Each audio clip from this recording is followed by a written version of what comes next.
Chers amis, cette fois, c'est avec une véritable inquiétude que je prends la parole. À l'heure où j'enregistre ces quelques mots, nous avons réuni les 2/3 du budget de TV Liberté. En d'autres termes, il nous manque beaucoup. Bien sûr, je sais les difficultés que de plus en plus d'entre nous rencontrent à cause de la gestion calamiteuse de notre pays. Économie, énergie, géopolitique, identité, pas un seul domaine n'aura résisté à la clique au pouvoir qui vous contraint pourtant de la financer grassement. Chaque mois, TVL enregistre plus de 6 millions de vues. Notre chaîne regroupe désormais plus de 1 100 000 abonnés. Des abonnements gratuits. Gratuits car c'est l'essence même de TVL. À TVL, nous pensons que tout le monde a le droit d'accéder à une information libre et honnête. Tout le monde, y compris ceux qui n'auraient pas les moyens de payer pour s'extraire de la propagande d'État. C'est notre modèle. Peut-être, c'est vrai, que c'est aussi notre idéal, car cette logique repose sur le principe de responsabilité. Celui qui vous pousse à ne pas rester un simple spectateur, mais à devenir un véritable acteur de l'information à nos côtés, en envoyant votre don à TV Liberté. À TVL, nous n'imposons pas parce que nous croyons en vous, parce que nous croyons en ces liens que nous avons tissés au fil des 10 dernières années, parce que nous pensons que notre aventure ensemble doit continuer. Il y a tant de défis à relever. Alors je sais que si aujourd'hui, je vous dis que je suis inquiète pour notre avenir, que j'ai besoin de vous pour continuer notre mission, vous serez au rendez-vous. Et je sais que je ne me trompe pas. Bonne fête de fin d'année à tous.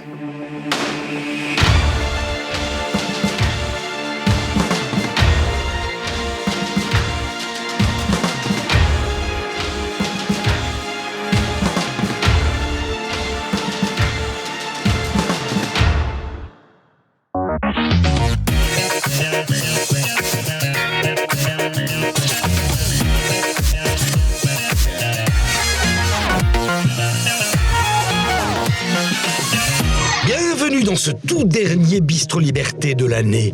Au programme de cet épisode, que retenir de l'année 2023 ? Une année charnière ou une année pour rien ? Et en seconde partie, sociale, élection, quelle perspective pour 2024 ? Pour en parler, Éric Morillo vous a concocté un plateau de rêve. Jugez-en vous-même. Aldostérone, le rafaleur d'idées. Mike Borowski, le bulldozer de la controverse. Bruno Attal, le flic incorrect. Myriam Palomba, qui ne lâche rien. Frigide Barjot, l'abrasif pour tous. Et la révoltée Stella Kanga. Bref, je vous demande de leur faire un triomphe pour cette émission spéciale Snipers du net.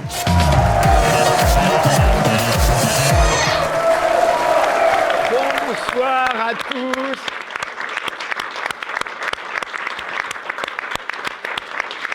Et voilà, bonsoir à tous. Et on peut applaudir le public.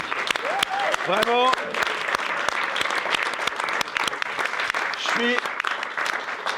Je suis vraiment très heureux de vous retrouver ce soir. Vous le voyez, pour une spéciale. On a mis les petits plats dans les grands à TVL. On a un décor absolument magnifique. J'espère que vous y êtes tous sensibles. Fallait bien ça, voilà.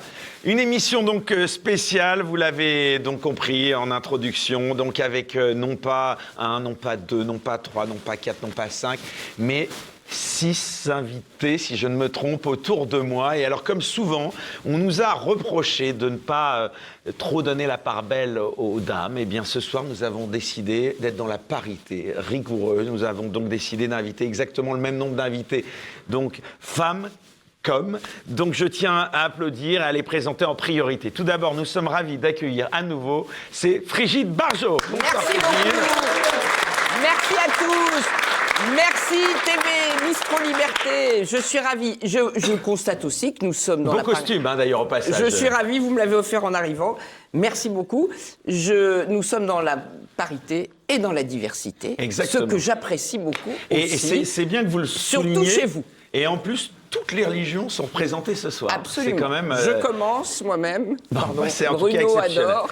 À vos côtés, chère Frigide, on est ravis de la retrouver également. C'est Stella Kanga, on peut l'applaudir.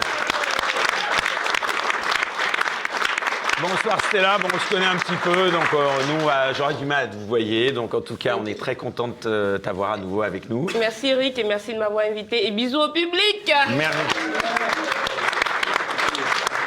Et puis la dernière représentante de la jambe féminine, bon bah qu'est-ce que vous voulez, je pouvais pas faire sans, elle est là à chaque émission et puis c'est un petit peu mon acolyte, hein.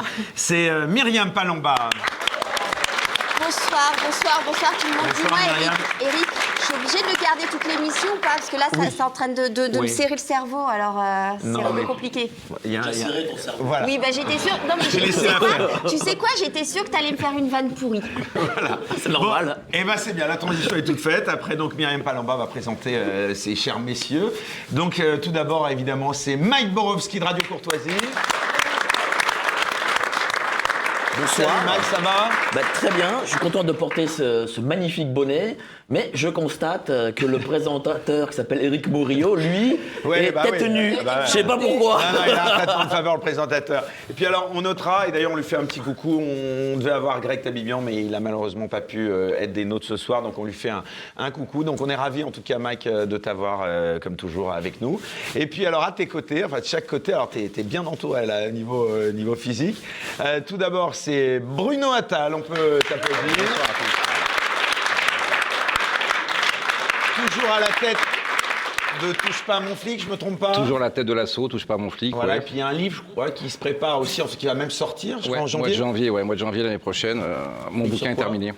Sur mon parcours de flic, toutes mes histoires de flic sympathiques. Ah, une biographie, quoi, une autobiographie. Ouais, et puis ensuite mes petits travers avec Monsieur Darmanin, ce qui s'est passé, et les coulisses. Enfin voilà, on va balancer un peu. Enfin, vous me connaissez. Et alors, j'ai appris, cher Bruno Attal, que vous aviez une autre actualité, puisque je crois qu'on peut le dire, c'est officiel, vous avez ouvert votre bar à Paris d'ailleurs. Ouais, à côté du Panthéon, ça s'appelle Ces années-là. Alors moi, vous savez tous que je préfère la vie d'avant, donc ça s'appelle Ces années-là. C'est un bar des années 70, 80, 90. Et vous êtes tous cordialement invités. Et le public aussi, j'espère. Hein. Tout le public est invité aussi. Voilà. Voilà. Alors, voyez. C'est facile, donc rendez-vous. Redites-nous, s'il vous plaît. Ces années-là, c'est Désirer-la-Place à Paris, donc à côté du Panthéon, et c'est pour faire la fête jusqu'à 2h du matin. Ah, génial. Sur Claude François, sur donc Jeanne on pourra Masse. chanter Voilà. Et tout le monde, y compris derrière les ordinateurs, là. On a 120 places, donc calmez-vous en face. C'est ouvert jusque tard, donc après Jusqu'à 23 2h du heures. mat, ouais. Bon, et ben voilà, donc tout le monde est convié. Et puis alors le dernier, le petit nouveau, il est venu exprès de Londres pour nous. Il avait fait le buzz, comme on dit, hein, dans une émission précédente. On est ravis de le recevoir à nouveau. C'est alors les snipers du net, c'était un petit peu le sous-titre de cette émission. S'il y en a bien qui est sniper, c'est vous. C'est Aldo Stéron, on peut vous applaudir.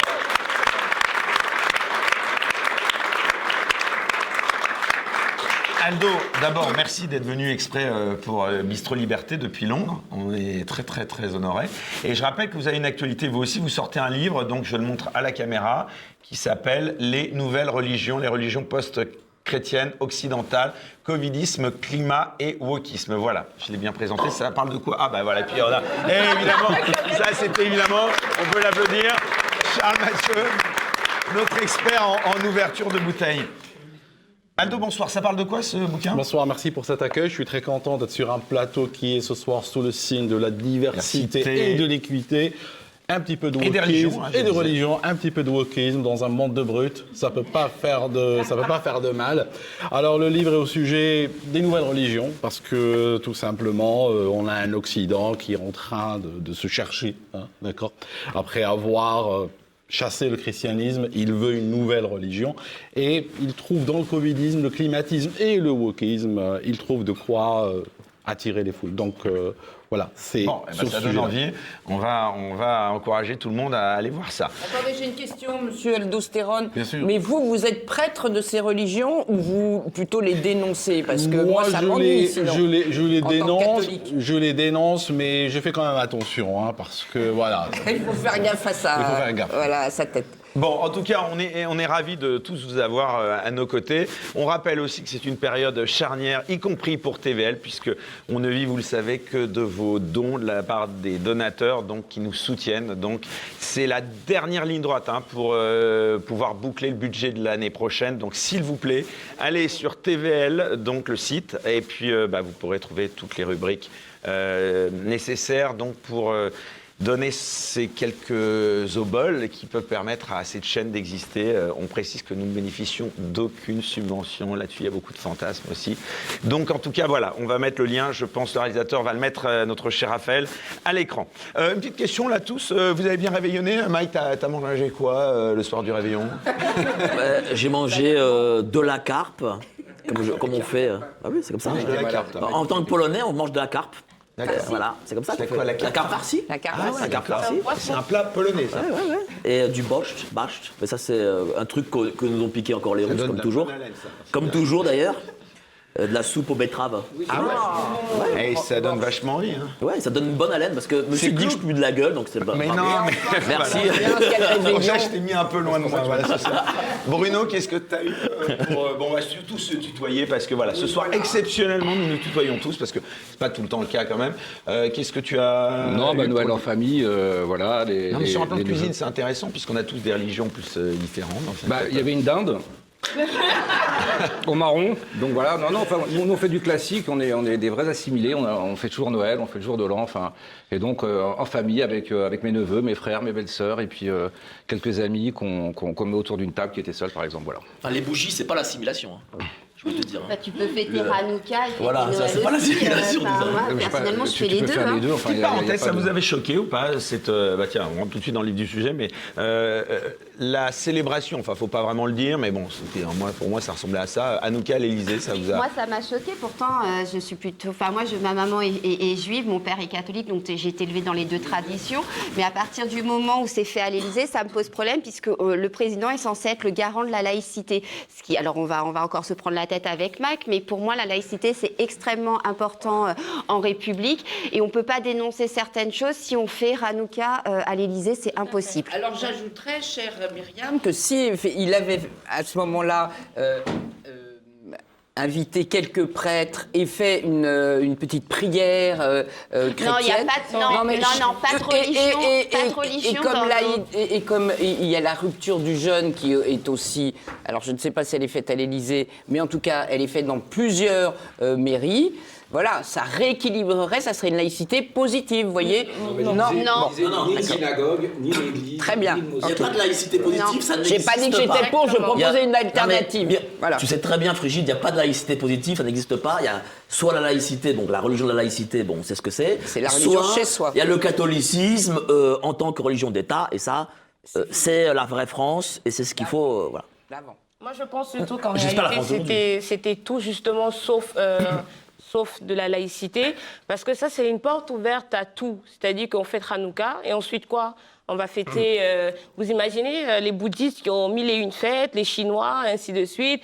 Et je ne veux attaquer aucune religion, mais demain, il y a, des Français qui vont vouloir qu'on égorge un mouton sur la pelouse de l'Élysée. Vous allez leur dire quoi? Que non, la laïcité explique qu'il ne faut pas le faire. Non.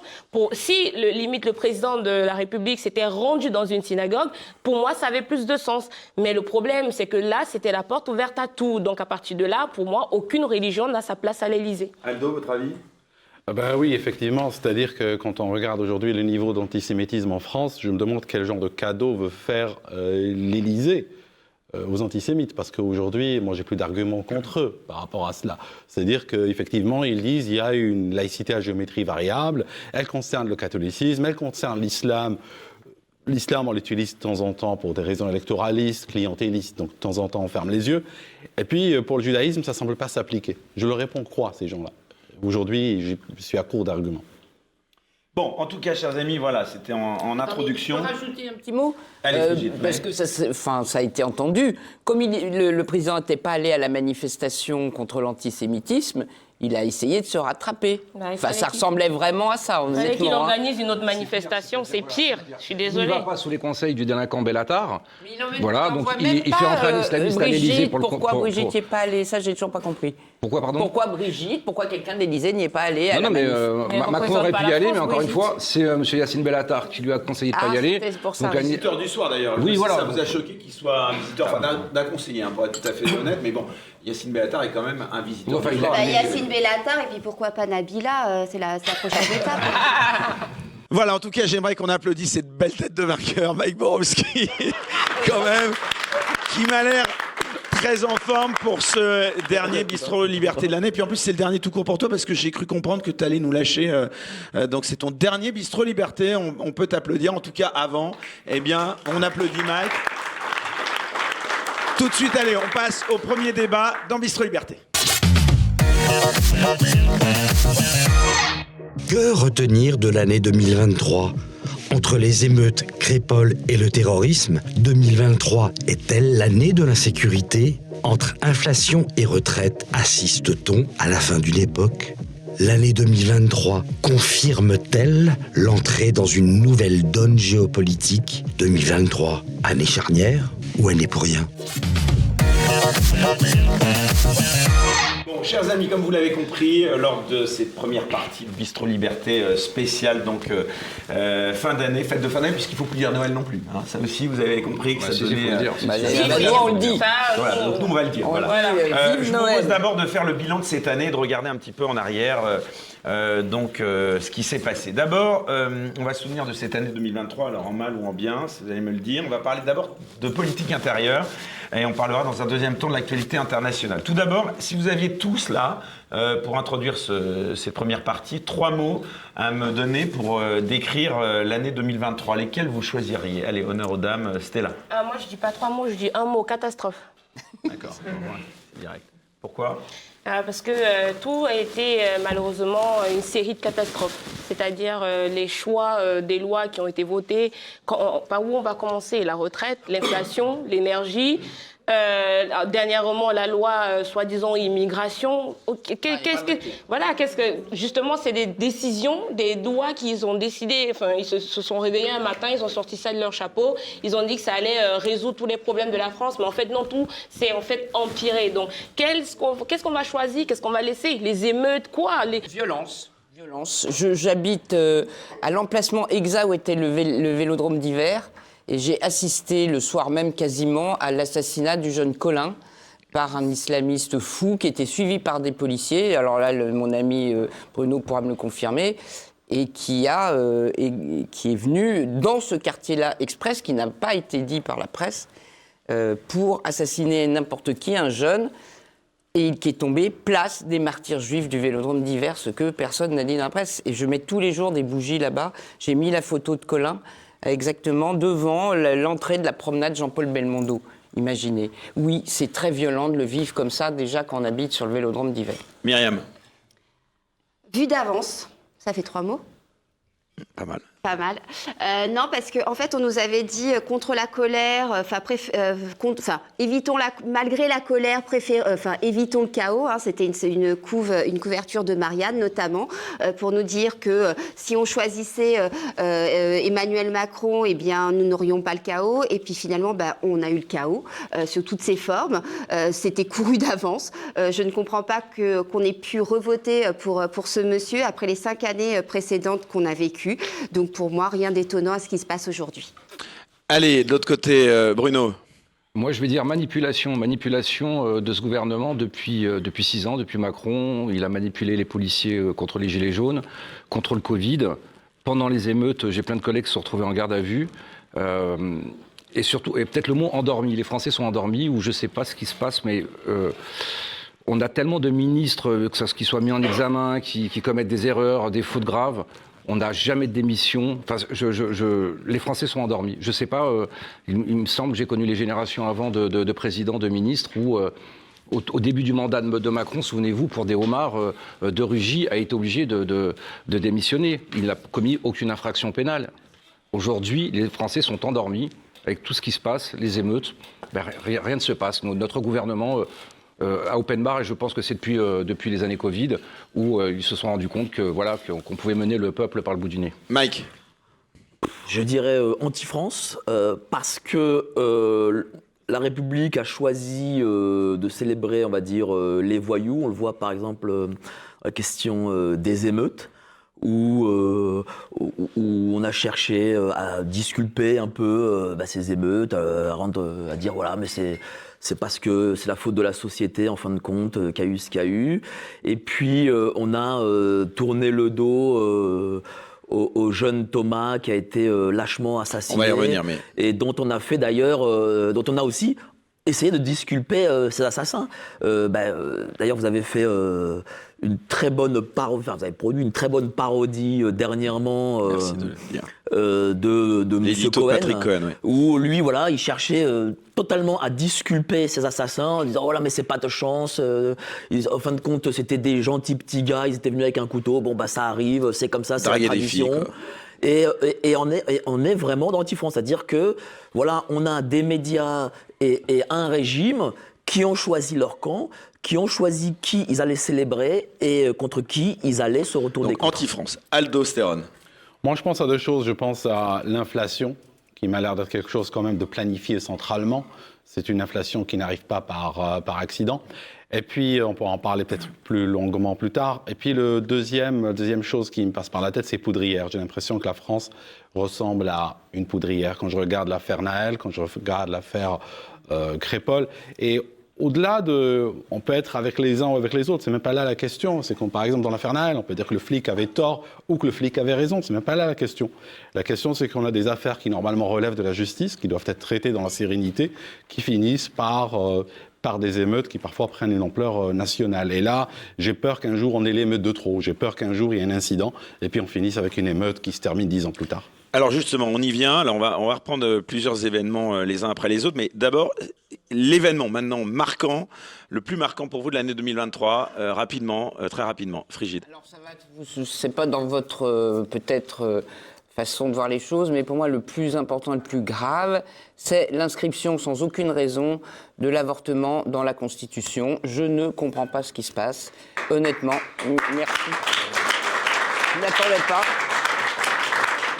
Et en 2 mots, je vous explique pourquoi. Pas du tout pour enlever le droit à l'avortement aux femmes, parce que aujourd'hui, c'était acquis depuis cette grande femme qui est Simone Veil. Voilà.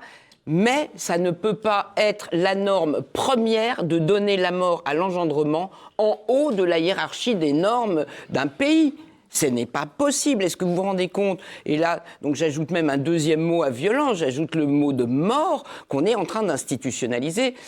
Et j'irai bien sûr aussi sur les lois d'euthanasie et de suicide assisté, sur lesquelles il n'y a eu aucun débat. Et qui vont... Donc vous, c'est l'inscription de l'avortement dans la Constitution? Dans la Constitution, pas supprimer l'avortement, comprenez-moi bien. Je veux pas, comme quand je m'opposais à une certaine union pour les personnes de même sexe et le changement de la reproduction humaine. Vous n'étiez pas contre l'homosexualité? Mais pas du tout.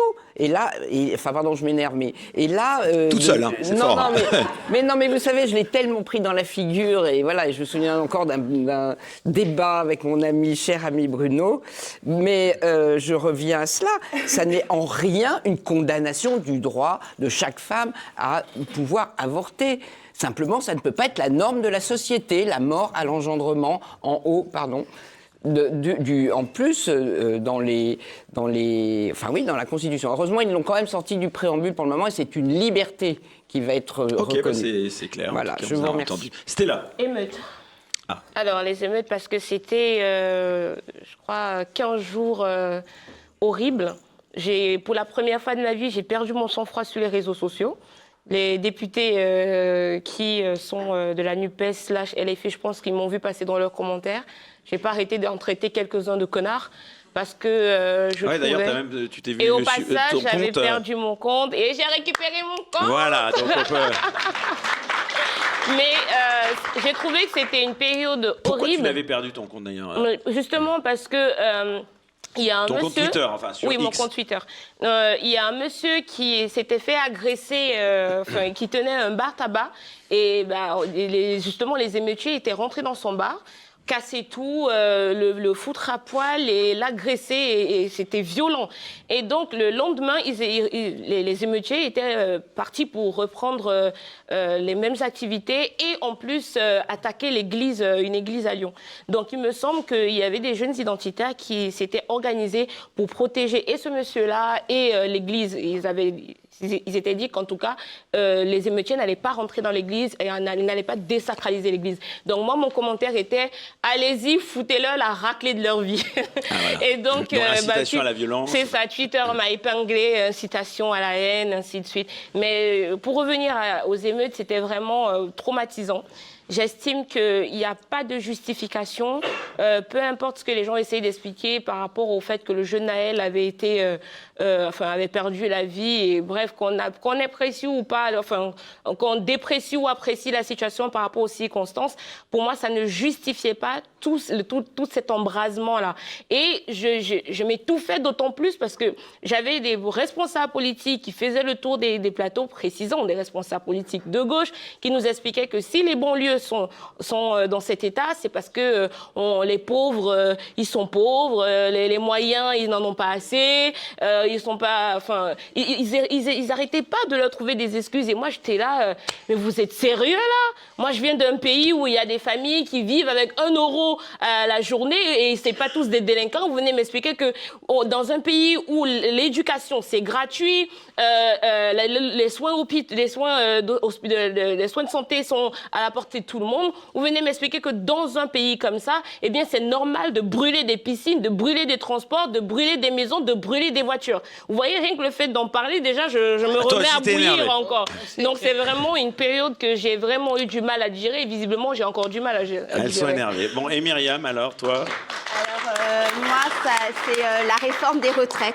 Alors, bien sûr, les émeutes aussi, mais surtout, la réforme des retraites, parce que pour moi, ça a été la plus grande... On a tendance à l'oublier, d'ailleurs, maintenant, en fin d'année. La plus grande escroquerie, puisque maintenant, on sait très bien que cette réforme ne va rien améliorer du tout, et puis surtout, on nous l'a... Saint-Jean-Fort, c'est un peu le tournant du quinquennat. Voilà, c'est le tournant du quinquennat, et puis on nous l'a fait drôlement à l'envers, que ça soit les partis de gauche, les syndicats, sans parler de la Macronie, sans parler de LR. Donc vraiment, ça a été, pour moi, le pire événement qui s'est passé à l'Assemblée, c'est vraiment la réforme des retraites, où malgré ce que pouvait penser l'électorat, le peuple, entre guillemets, voilà, oui, mais ils ont montré clairement qu'ils s'en foutaient. Voilà. Donc, pour moi, c'est vraiment un déni de démocratie. Non, sur l'immigration aussi, je te rassure, je crois qu'ils s'en foutent aussi. Oui, certainement, mais en tout cas, moi, le premier événement que j'ai trouvé, et puis ça d'ailleurs, on a vu, où il y a eu les émeutes, mais avant les émeutes, il y avait eu toutes les manifs pendant la réforme des retraites, avec des choses quand même assez violentes aussi. Moi, je me souviens, j'étais sur une manif, j'ai failli me prendre un pavé sur la tronche. Voilà, donc c'était les gens étaient en colère, et malgré tout, on l'a fait passer par le 49.3 et puis les gens, ils ont oublié, ils s'en foutent, il se passe plus rien, tout va bien, on est parti en vacances. Tu penses que les gens oublient vite? C'est un peu comme les gilets jaunes. Moi, ça m'avait fait penser évidemment aux gilets jaunes. Mike, t'en étais un des illustres mais bien sûr représentants. Que les gens oublient vite, parce que l'info chasse une autre info. C'est comme toi aussi, c'est l'événement le plus marquant pour toi 2023, c'est quoi? Pour moi. Alors là-dessus, tu réponds et puis tu me diras. Alors, si c'est je suis d'accord avec elle. En plus, j'étais avec elle quand elle a failli se prendre le pavé. D'ailleurs, les policiers, dont monsieur à côté là est illustre représentant, ils nous ont chargés, alors qu'on faisait des interviews, ils nous chargeaient, mais bon, bref, ça après, voilà, je dirais pas plus. Mais concernant, moi, ce qui m'a le plus marqué, alors j'aurais pu dire IVG, je suis aussi totalement d'accord avec Frigide, ou bien les 10 ans, l'anniversaire des 10 ans du mariage pour tous, qui est une loi, voilà. Vous savez ce que j'en pense. Moi, en fait... tu peux pas dire ça. À chaque fois, il faut que tu précises, là. Je suis archi contre, parce que la loi du mariage pour tous, ça a été la porte d'entrée pour le wokisme, pour les lois progressistes, pour la PMA, GPA, pour tous ces gens-là à cheveux bleus, etc., pour les non-binaires, tous ces gens qui parlent du genre. Oui, c'est le début, je suis désolé. C'est-à-dire qu'on a ouvert... S'il n'y avait pas eu de mariage gay, il n'y aurait pas eu de wokisme. Il y aurait eu, mais peut-être moins. Déjà. En tout cas, c'est pas du débat, mais voilà. Mais en tout cas, moi, ce qui m'a le plus marqué, c'est qu'on a enfin vu que l'opposition, en réalité, n'était pas l'opposition. C'est-à-dire que l'opposition travaillait avec la majorité, voilà. Elle faisait croire à l'ensemble de la population qu'elle était une forme d'opposition, mais elle ne l'était pas. Lorsqu'il y avait possibilité, parce qu'aujourd'hui l'opposition est majoritaire. Elle a joué son boulot là pour le rejet de la loi immigration. Non, ça c'est en commission des lois, ça va. Mais le jour où il faut voter, la fin du gouvernement de Madame Borne, ils ne sont pas là. Pour les motions de censure. Les motions de censure, c'est-à-dire que normalement on devrait être déjà au minimum en dissolution. Et lorsque il faut voter pour la motion de censure, eh ben, l'opposition n'est pas là, c'est faux. Elle joue le jeu de la majorité. Et donc, ça démontre, et je comprends très bien aujourd'hui d'ailleurs pourquoi les gens s'abstiennent et pourquoi ils n'ont plus confiance dans les politiques, ils n'ont plus confiance aussi dans le vote et dans les démocraties, parce qu'ils voient qu'en fait, tout est pipé. Et ça a démontré qu'en réalité, le jeu démocratique français est pipé. Et que nous ne vivons pas en réalité une démocratie. Nous vivons une démocratie soit défaillante au mieux, et peut-être même donc bientôt toi, c'est une pas future vraiment un société de événement contrôle. marquant, c'est l'absence de l'opposition, c'est ça ce qui t'a retenu. Bruno. Alors moi, c'est une évidence, c'est le 7 octobre. J'étais en Israël, reportage pour Touche pas à mon flic. Le 4 octobre, je suis rentré en Palestine alors qu'il y a un réel apartheid, puisque les Juifs n'ont pas le droit de rentrer dans certaines villes au péril de leur vie. Donc à 3 jours près, j'aurais pu être dans le coin et me faire massacrer. Et surtout, ce que j'ai vu sur ce 7 octobre, c'est que je ne pensais pas que la France était à ce point islamisée. Je ne pensais pas qu'un jour, on pourrait appeler des résistants des gens qui violent, qui décapitent, qui brûlent. J'aurais plutôt préféré que tu m'indiques, mais ça n'empêche pas qu'on va parler évidemment de la situation internationale, mais sur ce qui s'est passé en France en 2023. C'est encore une fois, ce que je te dis, c'est que l'islamisation de la France, c'est-à-dire qu'aujourd'hui, on a des partis politiques ou des gens qui vous disent que des gens qui font ça, ce sont des résistants. Donc la France a basculé à 20% à peu près, de personnes qui arrivent à contextualiser, à expliquer pourquoi on pourrait violer une femme, pourquoi on pourrait démembrer un enfant, pourquoi on pourrait couper une tête. Il y a une raison, c'est oui mais. Et je pense que c'est jamais arrivé. Est-ce que le 11 septembre, ou tous les attentats qui sont passés, est-ce qu'une personne a pu contextualiser le Bataclan? Dire oui mais. Eh bien, aujourd'hui en France, nous avons des gens qui disent oui mais. Il a démembré un enfant, oui mais. Et ça, je pense qu'on est passé... que l'islamisation de la France est beaucoup plus à progresser, mais 1000 fois par rapport à ce que je pensais. Aldostérone. Oui, je voulais... il y a quelques trucs qui passent dans la tête. Je voulais d'abord répondre à l'histoire à Frigide. Avant de lui répondre, j'aimerais faire une déclaration. Je suis pro-vie, d'accord, et très radical sur ce sujet-là. Alors, ceci, vous l'entendez sur TV Liberté, par exemple, mais exigez-le sur les autres chaînes de télévision. Parce que personne ne vous le dit. Les gens, et vous entendez plein d'intervenants à la télévision et sur Internet, il n'y a personne qui vous fait une déclaration idéologique. Je suis ceci ou cela. Donc ça, c'est le background. Maintenant, autre chose. J'ai trouvé dans cette histoire d'avortement une situation extrêmement humiliante pour la France.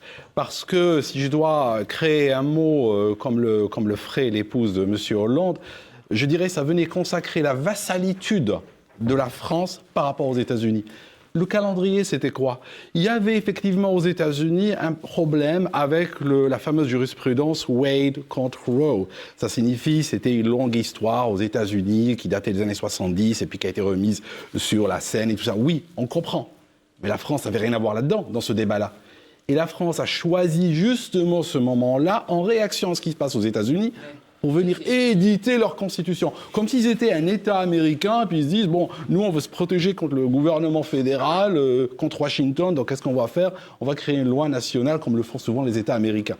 C'était absolument humiliant, cette histoire. Donc toi, ton événement marquant, tu dirais que c'est le même, donc enfin... C'était ça, c'était aussi les émeutes, même si je suis pas complètement sur la ligne de Stella. C'est-à-dire que les émeutes, bon, je ne justifie pas les émeutes, bien entendu, mais je vois la logique dans laquelle il s'exprime. Prenons l'histoire de George Floyd à Minneapolis, c'était je crois en 2020. Minneapolis, George Floyd est tué à main nue par un policier. Je sais que Bruno ne sera pas content. Mais il y a des gens qui disent il est mort de mort naturelle. Attendez, vous rigolez ou quoi? Le gars, il était dessus pendant 8 minutes en train de l'étrangler et tu me dis il est mort de mort naturelle. Ah non, mais moi j'ai vu qu'une mort naturelle.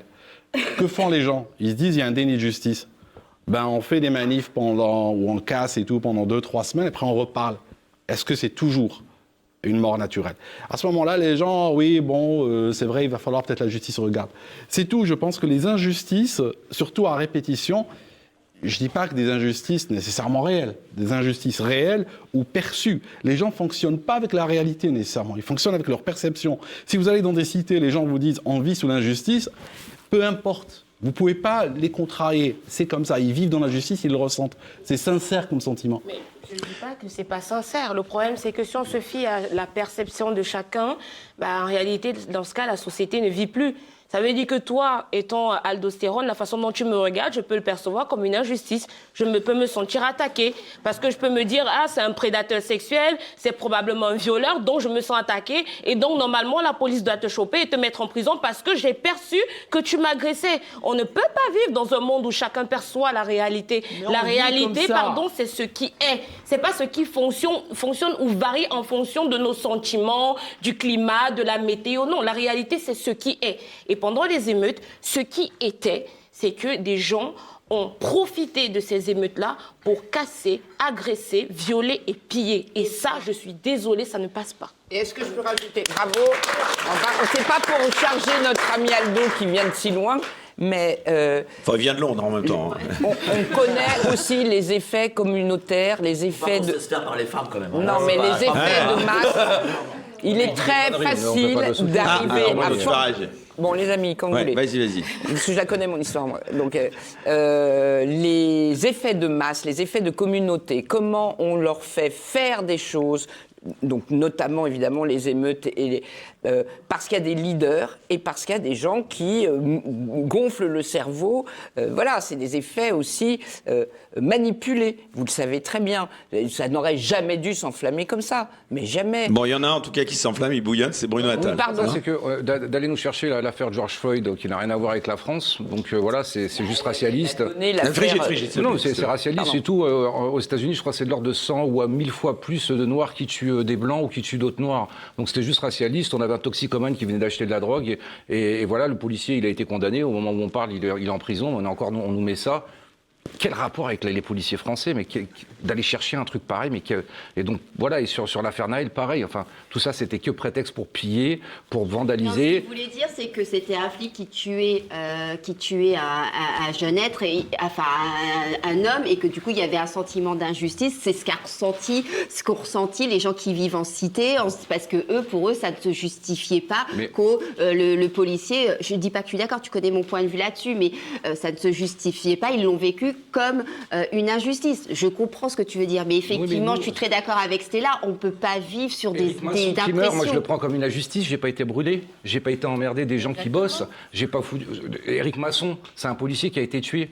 Est-ce que nous, donc voilà, j'ai l'impression qu'on revient sur la victimisation des voyous. Ce sont des voyous avant tout qui commettent des délits et des crimes, qui pourrissent la vie de nos concitoyens, et juste de dire oui, mais c'est comment il le ressent. Ben non, je suis désolé, vous êtes en train de le victimiser, de faire de l'angélisme. Ça fait 40 ans qu'on fait ça, et 40 ans que ça marche pas. Et ces gamins aujourd'hui, le seul chemin qu'ils ont, c'est de dire attends, je brûle une voiture, et là j'écoute Céron qui me dit oui, mais attends, t'as vu comment il le prend? Non.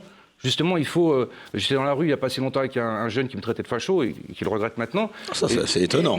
Non, c'était la première fois que ça m'arrive dans le 5e arrondissement de Paris, un petit bourgeois. Bon, voilà. Et donc, voilà, c'était exactement le même discours. Je dis, mais arrêtez de les victimiser, ces gamins, si vous voulez vraiment les sauver. Justement, moi, je les traite de racailles toute la journée pour les stigmatiser, pour dire... T'es une racaille, choisis ton camp. Moi, je te traiterai de racaille à chaque fois que tu commettras des délits et des crimes. Et si un jour tu choisis le bon chemin, avoir une femme, des enfants, vivre en société, travailler, produire une richesse, oui, tu seras mon compatriote, oui, ça se passera bien. Mais il faut arrêter de victimiser ces gamins en disant oui, mais il n'y a pas de oui, mais. Je crois que cet angélisme, il est voulu, c'est pas... C'est pas juste un angélisme. Je crois qu'on ne fait rien. Les gouvernements qui se sont succédés ne font rien dans les cités, à part donner de l'argent comme ça pour un peu masquer la misère. Mais ils n'ont jamais pris le problème à bras-le-corps. Enfin, je veux dire, on l'a vu pendant la crise sanitaire, où on embêtait plein de gens, mais on n'allait pas dans les cités. Les policiers n'allaient pas dans les cités vérifier. On s'en fout des cités. On veut laisser ces gens-là pour la paix sociale. Mais ça arrange... C'est vrai, ça, Bruno, que les flics vont plus... Ça arrange bien que voilà, les policiers, on sait très bien aujourd'hui que si on voulait aller faire le ménage dans ces cités, on aurait les moyens. Est-ce qu'on a les moyens encore de faire le ménage? Bien sûr qu'on a les moyens, on a été capable de mettre les chars sur les Champs-Élysées pendant le coup. On n'a pas les moyens politiques, c'est-à-dire que si demain on doit récupérer ces zones de non-droit, on sait qu'il y aurait des morts. Alors quand il y a un gamin qui fait 7 refus d'obtempérer et qu'on a des émeutes, imaginez quand on va rentrer dans l'art pour récupérer ces cités. Les policiers, eux, ils soutiennent les gens des cités, parce que les policiers, lorsque après après Thomas, l'assassinat de Thomas, des jeunes sont allés dans la cité, là je sais plus comment ça s'appelle, eh ben les policiers ont soutenu les chances pour la France. Alors, c'est ce qu'ils ont fait pour le coup. Ils ont soutenu, ils sont venus comme ça. Est-ce que je peux te donner un petit scoop? Alors, vas-y, Bruno. Bruno, les et chances Stella. pour la France. Voici ça un maintenant, ils ont fait barrage de leur corps. Bravo la police, la police française. Voici un journaliste mal renseigné. Donc, je suis très bien renseigné. en gros, le préfet a demandé à tout le commissariat d'aller interpeller ces jeunes et tout le monde a refusé. Donc il y a eu des sanctions, on leur a même promis des jours de congé. C'est intéressant ce que tu dis. C'est-à-dire que, attends, le préfet a donné pour ordre d'aller interpeller les gens qui faisaient cette manifestation. Les policiers ont refusé dans le commissariat. Ils ont le droit, d'ailleurs? Non, mais c'est-à-dire qu'ils ont rappelé du monde qui était en congé. Voilà, ils ont dit. C'est incroyable ce que tu me dis. Un policier il a le droit de refuser d'aller sur si c'est un ordre illégitime, c'est-à-dire d'interpeller qui? C'est-à-dire que c'est une manifestation, l'interpeller pour quelle raison? Il faut un motif légitime. Oui, mais c'est la première fois. Mais plein de trucs, ils ont. Mais quand ils le font, on les critique. Et quand ils le font pas, ils se retrouvent révoqués comme moi. Non, mais je trouve donc ça du coup, super au bout d'un bien, moment, mais voilà. Et donc ils ont été chercher une CRS à qui ils ont dit à cette CRS. Écoute, il y a des fachos qui veulent faire une ratonnade, il faut interpeller. Moi, si j'ai cette information en tant que policier, on me dit il y a des fachos qui veulent faire une ratonnade, j'interpelle. Donc voilà, c'est encore une fois, on revient à ce que je disais au début, c'est la manipulation de la police au détriment, au moment du Covid, des gilets jaunes, des émeutes. Oui, mais moi après... Stella, et on en vient donc à Crépol. Mais t'as jamais été flic, hein. T'as jamais été flic. Stella. Et c'est surtout que je comprends, franchement, et honnêtement et sincèrement, je comprends le sentiment de ces jeunes-là qui se sont organisés parce que... Précise de quels jeunes dont tu parles? Non, des jeunes qui se sont organisés pour aller affronter les autres de cité par rapport au fait que le jeune Thomas était décédé. Donc je comprends que pour répondre à Aldo, tu parles de quoi? De la manif à Romans-sur-Isère ou tu parles toujours de Crépol? Non, je parle des jeunes qu'on considérait soi-disant comme fachos. Tu vois, pour répondre... Ils sont en tout, là, quand même. Oui, peut-être, mais tu vois, pour répondre à Aldo, là, tu vois, eux aussi, ils ont eu un sentiment de colère. Il y avait, pour le coup, un jeune qui avait un casier judiciaire vierge, qui était un bon fils, aimé de toute sa communauté. Et là, oui, il a été tué comme ça par... Tu parles de Thomas? Oui, de Thomas. Et là, effectivement, il y a ses amis, les jeunes qui sont allés s'organiser pour faire cette descente-là dans les cités. Là, tu vois, il y a non, mais là, tu parles de la sentiment... manif, c'est ça? Non, Myriam, on parle bien de la manif à Romans. Oui. Mais si, toi, tu te trompes, tu me disais, c'est pas ce qui s'est passé là à Crépol. Non, je te parle de Thomas et des jeunes qui ont fait cette descente-là, qui sont oui, mais à Romans-sur-Isère, soyons précis, les amis. Enfin, c'est ce que je dis. Ben oui, mais pas Myriam. Mais donc, ok.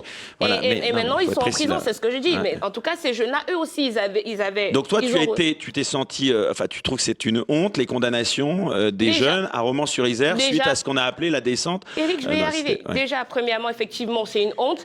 Mais de prime abord, pour moi, ils ne devaient pas faire cette descente-là parce que c'était pas organisé. Ces jeunes-là, je comprends leur colère, mais c'est pas des criminels professionnels. La preuve, tous ces gamins-là avaient des casiers judiciaires. La justice a dit, on se fait pas justice soi-même. Voilà, et donc, malheureusement, ils allaient affronter qui?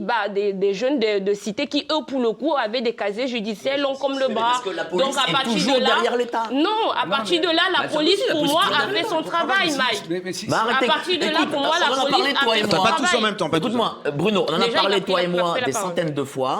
Et d'ailleurs, rappelle-toi, quand les policiers de Marseille certains ont fait des arrêts de travail, alors bravo à eux, mais ils n'ont pas été suivis parce que la police, donc tu es pas ils démocrate. sont, pas du tout. Alors pas du tout. Donc ce qui est pas du tout. Voilà. Mais parce que la police, elle est toujours derrière l'État, avec ceux qui dirigent l'État, avec ceux qui gouvernent, contre le peuple, et ça, moi, je suis républicain, et quand j'ai des ordres légitimes, je les applique. Oui, tu les appliques bêtement. Non, mais attends, mais bien sûr, mais attends. Si demain t'étais sous Clémenceau, et Clémenceau disait à l'époque, il a dit oui, tirer sur la foule, tu tirais sur la foule. Non, mais c'est intéressant parce que c'est Damien Rieu, je crois, qui avait fait d'ailleurs une mise au point là-dessus. Il avait dit finalement, c'était Julien Rochdy, excusez-moi, soyons précis, qui avait dit qu'il n'en voulait pas aux policiers qui avaient obéi aux ordres.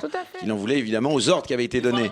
De ce truc de droite, ah oui, la police, l'ordre, machin, ce n'est pas vrai. La police protège des intérêts d'État, point barre. Elle ne protège pas le peuple, elle est contre le peuple. Le vote pour cet État, donc tu tournes en rond. Tu tournes en rond dans ton histoire. Il vote pour qui alors le peuple? Il a voté pour Macron. Mais non, mais il y a plus de 50% d'abstention. Il y a plus de 50% d'abstention.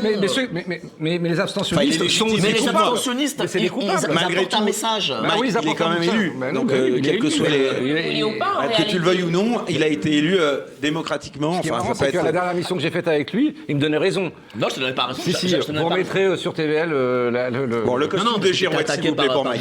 Allez, Aldo, s'il te plaît. Oui, en fait, depuis tout à l'heure, Qui est en retard. on parle du réel, mais le réel, c'est fini, nous sommes en 2023. Si tout à l'heure, je vais chez les maquilleurs et je leur demande une robe, et je reviens vers vous en me disant, je m'identifie à une femme, je me sens femme, je vous assure, vous serez tous obligés par la loi. Je t'appellerai madame. Absolument. On vit dans le règne du sentiment. Je comprends les gens, les identitaires qui ont été se venger parce qu'ils ont eu le sentiment qu'il y a une injustice. Je comprends. Il n'y a eu aucun blessé. Par contre, il y a eu un vrai blessé grave. eu ce Donc voilà, encore une fois, c'est les racailles qui ont chopé un gamin, qui l'ont foutu à poil et qui s'est retrouvé à l'hôpital gravement avec des séquelles. On n'en parle pas, enfin tout le monde s'en fiche. La police, pour moi, elle n'est pas orientée dans un sens ou dans l'autre. Il y a un trouble à l'ordre public, il y a un crime, il y a quelque chose qui est en train d'être commis. Ils viennent, ils arrêtent, ils interviennent, c'est normal. Et ils dispersent, c'est tout. Donc j'ai pas de problème avec ça. Bon, en tout cas, ce que je relève. Tu vas mettre une robe comme tu veux. Je suis désolée par rapport à ta barbe. Pour moi, tu seras toujours un maître. Ah non, mais c'est sexiste. Ta barbe est en bas. C'est très J'ai pas sexiste voulu parce que dire tu le reste. sous-entends qu'une femme ne pourrait pas avoir de barbe. Alors ça, je sais pas comment J'ai tu. pas voulu dire Je sais le pas ce qui reste te permet parce que de dire j'ai pas cela. envie que vous preniez une sanction de l'ARCOM, tu vois. Mais pourtant, Brigitte, elle avait une moustache. Alors là. Dehors. Bon. En tout cas. Ah oui, tu ne l'as même pas vu, ma moustache, alors tais-toi. Bon, en tout cas, ce que je note déjà dans un premier temps, c'est quand je vous ai dit de me prendre un événement, vous ne prenez que des avis, enfin vous n'avez que des avis négatifs sur ce qui s'est passé en 2023. Non, donc il n'y a pas un seul événement, quelque chose de positif que vous retenez de 2023. En gros, vous considérez que 2023, c'était encore pire, si tant est que c'était possible, que 2022. On est Moi, d'accord? j'ai un truc positif. C'est que Macron avait annoncé une sécheresse jamais vue dans l'histoire de France. Et d'ailleurs, il a créé des restrictions d'eau, c'est-à-dire des pauvres agriculteurs qui d'ailleurs ont fait faillite depuis. Et je crois que l'année 2023 n'a jamais été aussi pluvieuse de toute l'histoire de France. Et ça, c'est positif. Ah si, j'ai un truc positif. Et ça va créer un vrai débat entre Myriam et moi parce que ce qui est négatif pour elle, parce que c'est son événement négatif de l'année, pour moi c'était positif. J'ai soutenu, mais je vous le dis sans trembler, non pas du tout, la réforme des retraites. Alors là, je l'ai soutenue. Pourquoi ? Parce que quand Macron se baladait là et tout, et pour se mettre en avant, hein, comme d'habitude, le jeune pan en mode, voilà, je vous informe ma réforme des retraites, vous n'avez pas le choix. Il y avait des femmes, des militants, j'ai envie de dire, de la CGT, bref, des gens de gauche qui expliquaient que oui, mais on a voté pour vous contre l'extrême droite. Et ils disaient, ouais, mais il fallait pas voter pour moi, ça fait partie de mon programme. Donc voilà, vous avez voté pour lui, eh bien vous assumez son programme. Vous aviez eu le choix entre Macron et une autre alternative, vous avez choisi Macron. Donc il n'y a pas de tromperie sur la marchandise. Vous aviez eu un test de 5 ans, Myriam, il y a eu un service après-vente, vous auriez dû renvoyer la marchandise, vous ne l'avez pas fait, vous l'avez réadopté, et maintenant il vous dit, écoutez, réforme des retraites, vous allez travailler jusqu'à 105 ans. Eh bien écoutez, bravo Macron, c'est tout ce que j'ai à dire. Bon, Myriam, droit de réponse quand même. Elle n'a pas tort, hein, parce que moi je suis assez d'accord avec ça. J'ai l'impression que les gens, quand ils ont voté pour Emmanuel Macron, ils n'ont pas regardé son programme. Donc je suis assez d'accord avec Stella. Après, c'est quand même la première fois qu'on a un président qui en a rien à faire de ce qui se passe dans la rue, parce que quand même la mobilisation était énorme et que d'habitude quand même dans tous les autres présidents qu'on a eu jusqu'à présent, quand il y avait une mobilisation aussi importante dans la rue, il y avait quand même des débats et puis il y avait des bien moins que la manif pour tous. Et puis il y a oui non mais d'accord. Bien plus. Je vous parle. Ils se sont même les gilets assis jaunes. totalement. Voilà. Et le CESE assis totalement. Et ça, 700 000 pétitions. contre la pétition d'ailleurs. Bien sûr, la pétition. Pardon, Non. mais je veux pas te couper. Continue. Tu as raison, c'était une très belle mobilisation. C'était quand même une mobilisation. Il n'y a pas eu de débat à l'Assemblée. C'est quand même la première fois qu'on a, enfin pas la première fois parce qu'il y a eu 49-3 sous Rocard, mais quand même aujourd'hui, on nous avait vendu du rêve en nous disant que Emmanuel Macron était le président démocrate. Eh bien, moi, je me souviens d'une intervention que j'ai faite en disant qu'il n'était pas démocrate. Ce jour-là, on en a eu la preuve énorme et aujourd'hui, ça continue. Donc voilà, c'est juste ça. Mais moi, ce que j'aimerais, c'est vraiment que les gens se réveillent parce que j'ai l'impression que c'est bis repetita, que c'est toujours le même scénario et que quand il y aura la prochaine élection... c'est en 2027, la présidentielle. La prochaine élection en 2027, on va nous refaire le même truc et que forcément, ça va recommencer. Voilà. Frigide. Alors, je voudrais apporter une note aussi d'optimisme par rapport à 2022 et 2021. On vous a quand même pas forcé à vous mettre un masque sur la figure. Et ça, c'est en contrepartie. Moi, le masque, ouais. Enfin. Mais tu veux en venir où là? Eh bien, je veux dire que je me suis sentie mieux en 2023 qu'en 2022 voilà, de ce point de vue. Pas surtout de passe vaccinal. Mieux en 2000. Et quand on les entend redire « Oh là là, le Covid repart », ou alors il y a une nouvelle pandémie qui arrive et tout. Et vous savez ce qui est en train d'arriver comme projet de loi aussi, qui va contre les sectes, soi-disant. Oui, en 2024. Alors pardon, c'est peut-être dans la deuxième partie. Ce sera l'objet du deuxième débat. Ça sera Juste, moi j'aimerais un instant revenir sur les émeutes. Est-ce que vous auriez imaginé en 2023 qu'un jour on aurait pu revivre ce qui s'était passé en 2005 ? Toi, ça t'a pas surpris ? Non, ça m'a pas surpris parce que moi j'ai fait... J'ai été avec le député de l'époque, Éric Raoult, député maire. Tu me l'as fait à chaque fois, toi. Bah oui, je l'avais fait à Clichy-sous-Bois, parce qu'il était député de Clichy-sous-Bois. Bah oui. J'étais avec le député de Clichy-sous-Bois en 2005, parce que les émeutes de 2005 ont commencé à Clichy-sous-Bois. Et j'ai fait donc les maraudes tous les soirs, et j'avais déjà vu les prémices de ces émeutes. Et j'étais surpris parce que les émeutes de l'époque, elles étaient, bien moins intenses, et deux, il y avait quand même des contre-fous, enfin des contre-pouvoirs, si je puis dire, dans le sens où il y avait des adultes, alors c'était à l'époque des grands frères ou des barbus, qui disaient « Ah, faut se calmer », et les jeunes se calmaient. Et aujourd'hui, là où c'est quand même plus grave, c'est que, c'est beaucoup plus intense, et deuxième chose, il n'y a plus ces contre-pouvoirs, c'est-à-dire que plus personne ne les arrête.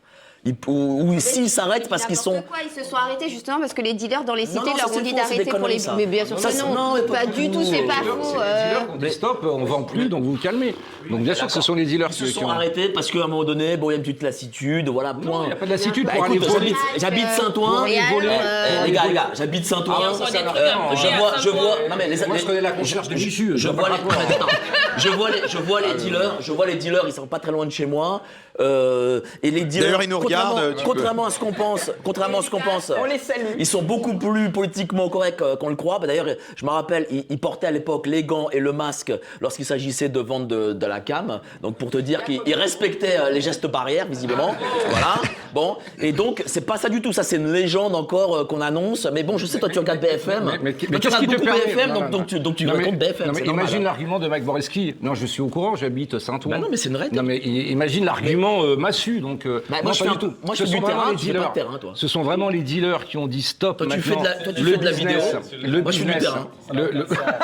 Contrôle rien, les dealers. Mais ils contrôlent rien. C'est des toi, tu fais du YouTube, moi, je fais du terrain. C'est pas la même chose. D'abord, Saint-Ouen, ça s'est bien embourgeoisé, déjà d'une. Maintenant, viens où j'ai vécu à Garges-les-Gonesse et tu vois qui fait la loi. Et qui dit aux gens, écoute, on parle de milliards d'euros, je peux te dire que quand on touche aux milliards d'euros des dealers, je peux te dire qu'il t'as vu la carrure de Mike, on l'emmerde pas, Mike. Juste vite, il court vite. Myriam, quand tu t'es fait agresser, il a couru vite ou pas? Oui, très vite. La fin de la détention provisoire du policier qui a tué Naël, qu'est-ce que vous en pensez tous là? C'est une bonne nouvelle. C'est extraordinaire et je félicite. Pour une fois qu'on a une vraie décision, bravo. Non, mais c'est pas juste extraordinaire, c'est juste la loi en fait. On dépasse pas les 4 mois en détention provisoire. Voilà, donc à un moment donné. Le scandale, c'est qu'il y a été, puisque encore une fois, il est présumé innocent. Il remplissait vraiment toutes les cases pour ne pas être emprisonné, parce qu'il est encore une fois innocent, d'après moi, en plus sur la légitime défense et en plus sur le code de sécurité intérieure. On a bousillé la vie d'un mec. On a bousillé, c'est-à-dire qu'aller en prison quand vous êtes policier, c'est juste innommable.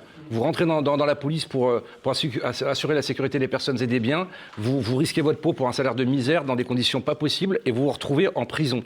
Et je pense que tous les policiers ont levé le pied depuis ce temps-là. Et encore une fois, ce sont les citoyens qui votent et les citoyens qui votent pour des Macron ou pour des Hollande. Eh ben, écoutez, c'est vous les coupables, c'est pas les policiers. À chaque fois, vous accusez les policiers, mais c'est les citoyens qui votent pas ou qui votent mal. Voilà, c'est eux les coupables. Avec le recul, il s'en était expliqué d'ailleurs sur ce plateau la cagnotte en faveur de ce policier à l'initiative de Jean Messia. Ça vous avait choqué ou pas? Moi, je dit que cette cagnotte mérite des applaudissements. Mais elle en est où c'est clair. Elle en est où la cagnotte? Elle est terminée. Elle est fermée, elle est fermée. Alors sa femme a réussi à récupérer en gros, on était en train de monter une cagnotte et j'attendais d'avoir l'assentiment de sa femme quand même avant de la lancer, parce que bon, nous on est assimilé extrême droite et peut-être que ça a joué aussi chez le juge pour faire sortir le policier. Et donc Jean c'est un mec juste formidable. Il m'a dit Bruno, on fonce, on y va. Et donc il l'a fait tout seul. Hein, et je n'étais pas là. Mais voilà. Mais aujourd'hui, sa femme a 1,6 million. Croyez pas que je pense que. Elle aurait préféré rien avoir et continuer à vivre sa vie que se retrouver avec un mari et un père de famille en prison, alors qu'il est réellement innocent de mon point de vue. Et l'État aura fait une belle opération parce qu'il va prendre 60% dessus. Non, c'est vrai. Bah oui, c'est vrai. C'est vrai. Encore une mauvaise information. Le journaliste. Jean Messia l'a expliqué. Ce n'est pas comme ça que la défiscalisation se passe. En dessous de 1 000 euros, vous n'êtes pas imposable au-dessus de 1 000 euros. Et comme il y a eu 99 000 euros, c'est 1,5 million. Non, c'est par. Donc, ce n'est pas sur les 1,6 million. Bon, on ne va pas rentrer dans le débat économique, s'il vous plaît. On va arriver bientôt à la fin de cette première partie. Donc sur 2023, s'il vous plaît, un peu de discipline, mon cher Bruno. On revient sur notre bilan. Quelle est la personnalité française de l'année, selon vous? Oh là là. Darmanin, il a fait un sans faute. Comment on peut se tromper? Comment on peut se tromper? C'est-à-dire, si vous voulez vous tromper à chaque fois, vous n'y arriverez pas. Mais lui, il y arrive. Et c'est juste de l'ordre de l'exceptionnel. C'était donc ironique. Frigide. Le mâle blanc hétérosexuel. Là, je ne vais pas dire une personne, parce qu'il y en a tellement qui tombent. Encore récemment, mon ancien camarade de Sciences Po, Frédéric Becbédé. Toutes les attaques, les hommes tu veux dire comme Depardieu, comme Coé, comme Frédéric. Enfin, comme Coé, je ne sais pas, toi tu sais peut-être les choses de Coé. Moi je parlais de personnalité française de l'année, je pensais pas qu'on avait parlé de Coé, mais bon... Non. Je n'ai pas cité, je prends la généralisation, la généralité... C'est pas forcément d'ailleurs négatif. Ouais. De vous, messieurs d'un certain âge aussi, hétérosexuel. Il a dit qu'il était une femme. Et toi, tu mets un certain âge. Et politiquement, non, mais tu comprends ce que je veux dire.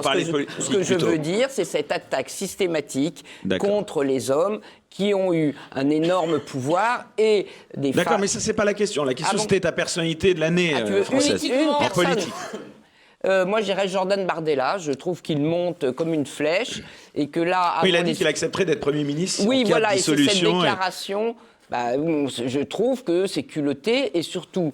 Bardella pour toi, ouais. Tu penses qu'il a un très autour de moi, potentiel. comme on dit, vous savez, cette atmosphère de gens qui étaient anti-RN à fond et qui sont prêts à le soutenir. Donc, on voit que les lignes bougent. Voilà. Des médias, c'est-à-dire que tout le monde était sur Marine Le Pen. Tout le monde était sur Marine Le Pen. Et donc, on lui fait toujours un procès en incompétence ou des choses comme ça. Et donc, les médias se mettent sur elle. Quand Bardella aura la stature, je peux vous dire que les médias se mettront dessus aussi sur lui. Donc, voilà, quand on a les médias contre nous, c'est compliqué d'exister politiquement. Donc, toi, tu sous-entends qu'il les a plutôt avec lui, là, parce que... Non, il les a pas avec lui, mais il les a pas contre lui pour l'instant. Aujourd'hui, c'est le procès en incompétence, c'est sur Marine Le Pen. Mais demain, un petit peu en Guadeloupe, il a une journaliste d'ailleurs qui a été un peu écartée. Ça a fait, je sais pas si vous avez vu cette interview lunaire. Quand il va sur France Inter, je peux vous dire, mais je vous dis, on va lui trouver des casseroles, on va essayer comme on l'a fait avec Éric Zemmour, comme on l'a fait avec Dupont-Aignan, on essaie toujours de taper sur tu veux dire que ça va se retourner contre lui si jamais... Vous verrez 2024, dans 4 jours d'ailleurs, 2024. Voilà, exactement. Myriam, ta personnalité publique de l'année. Alors, moi, en politique, je vais être très honnête avec toi. Ah oui, toi, t'es people, donc non, mais tu sais pas. Dis que je suis une idiote. Non. non, mais voilà, le truc, c'est que pas du tout... Moi, en politique, il n'y a aucun homme politique qui me plaît, qui m'a marqué cette année. Je les déteste tous, on va être très honnête. Pour moi, ils sont tous nuls, que ça soit dans l'opposition, au gouvernement, voilà. Je rêve de quelqu'un qui se démarque, etc. Non, moi, si j'ai une personnalité, je dirais quand même Bill Gates. Parce que... alors, pourquoi... C'est un sens de l'humour. Ouais, Bill Gates, parce que franchement, ce mec-là, il est assez incroyable. C'est sans doute la personne la plus pourrie... Ou Elon Musk. Non, Elon Musk en positif. Non, touche pas à mon Elon Musk. Non, mais Elon Musk en positif. Mais quand même, Bill Gates, j'aime beaucoup Bill Gates, parce que c'est quand même l'une des personnes les plus pourries de la Terre, qui arrive à se faire de la thune tout en passant pour un philanthrope. Bon, ça n'engage que toi, tes propos. Donc voilà. Mais sinon, peut-être, alors je le connais pas personnellement, si je devais parler de quelqu'un politique, ce serait peut-être Elon Musk, qui me semble quand même Bon, avoir... c'était une personnalité, mais... Voilà, non mais française, Voilà, il y en a pas que j'aime, excuse-moi. Merci, Mike, Non d'avoir mais il y en a pas.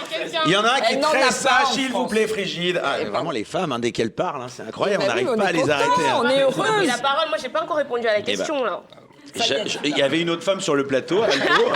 Donc, bon, vas-y, Stella. Alors moi, je vais dire quelqu'un que je n'apprécie pas en plus. Donc c'est vous dire à quel point je suis impartiale et objective. C'est Gabriel Attal. Oh Eh. non, pitié. Ah, vous Moi, voyez, je suis assez vous voyez, d'accord, puisqu'on ne je demande pas pense mon avis, que- mais je suis assez pense d'accord que- avec toi. C'est un pense sans que- faute pour l'instant. Voilà, C'est de la com. écoutez, je pense que... on a le droit de à faire un sans faute dans la l'unanimité, com. Je pense qu'à l'unanimité sur ce plateau, ce ne sera pas notre personnalité préférée avec qui on irait en vacances. Mais clairement, je suis désolée... toi, je pense que... Mais je suis désolée, ce mec-là, pour moi, il a réussi à me faire oublier Papendiaï et Michel Blanquer. Donc rien que pour ça, pour moi, c'est une personnalité extraordinaire. C'est vrai qu'on Voyons. on venait de loin. Aldo, Aldette, je vous trouve très sage. Vous avez un retard de parole immense, là. Oui, ben moi je pense à Macron, parce que personnalité de l'année, ça n'a pas nécessairement dans le bon sens du terme. Ouais, il sort grandi ou affaibli de cette année? Oh, je pense qu'il est égal à lui-même. Aujourd'hui, de toute façon, il n'a rien à perdre. Il fait son second mandat. Il n'est pas, c'est pas prévu qu'il Il aille exécute pour les affaires courantes, quoi. Voilà, il exécute les affaires courantes, mais peut-être qu'il briguerait un troisième mandat. On en parlait l'année dernière. Il y avait quelques rumeurs dans ce sens. Ah, ce serait compliqué, là, je pense. Ah ouais, ce serait compliqué, mais il pourrait démissionner, semble-t-il, 15 jours avant la fin de son deuxième Ah oui, j'ai mandat. entendu Et ça. ça ferait une sorte de reset. Voilà. Mais pour moi, c'est vraiment l'homme de l'année, mais pas dans le bon sens du terme, en tout cas. Bon, et je t'ai demandé à toi ou Bah pas? non, tu n'as pas demandé. Non, voilà, donc je te demande pas. ah bon Vas-y, mon Mike. Vas-y, mon Mike. Alors, moi, je vais dire Anne Hidalgo. On va voir avec... on va voir... Allez, JO. On va voir, non mais franchement, on va voir le plus grand fiasco, je pense, français de ces 100 dernières années. Et le monde entier verra le déclin français.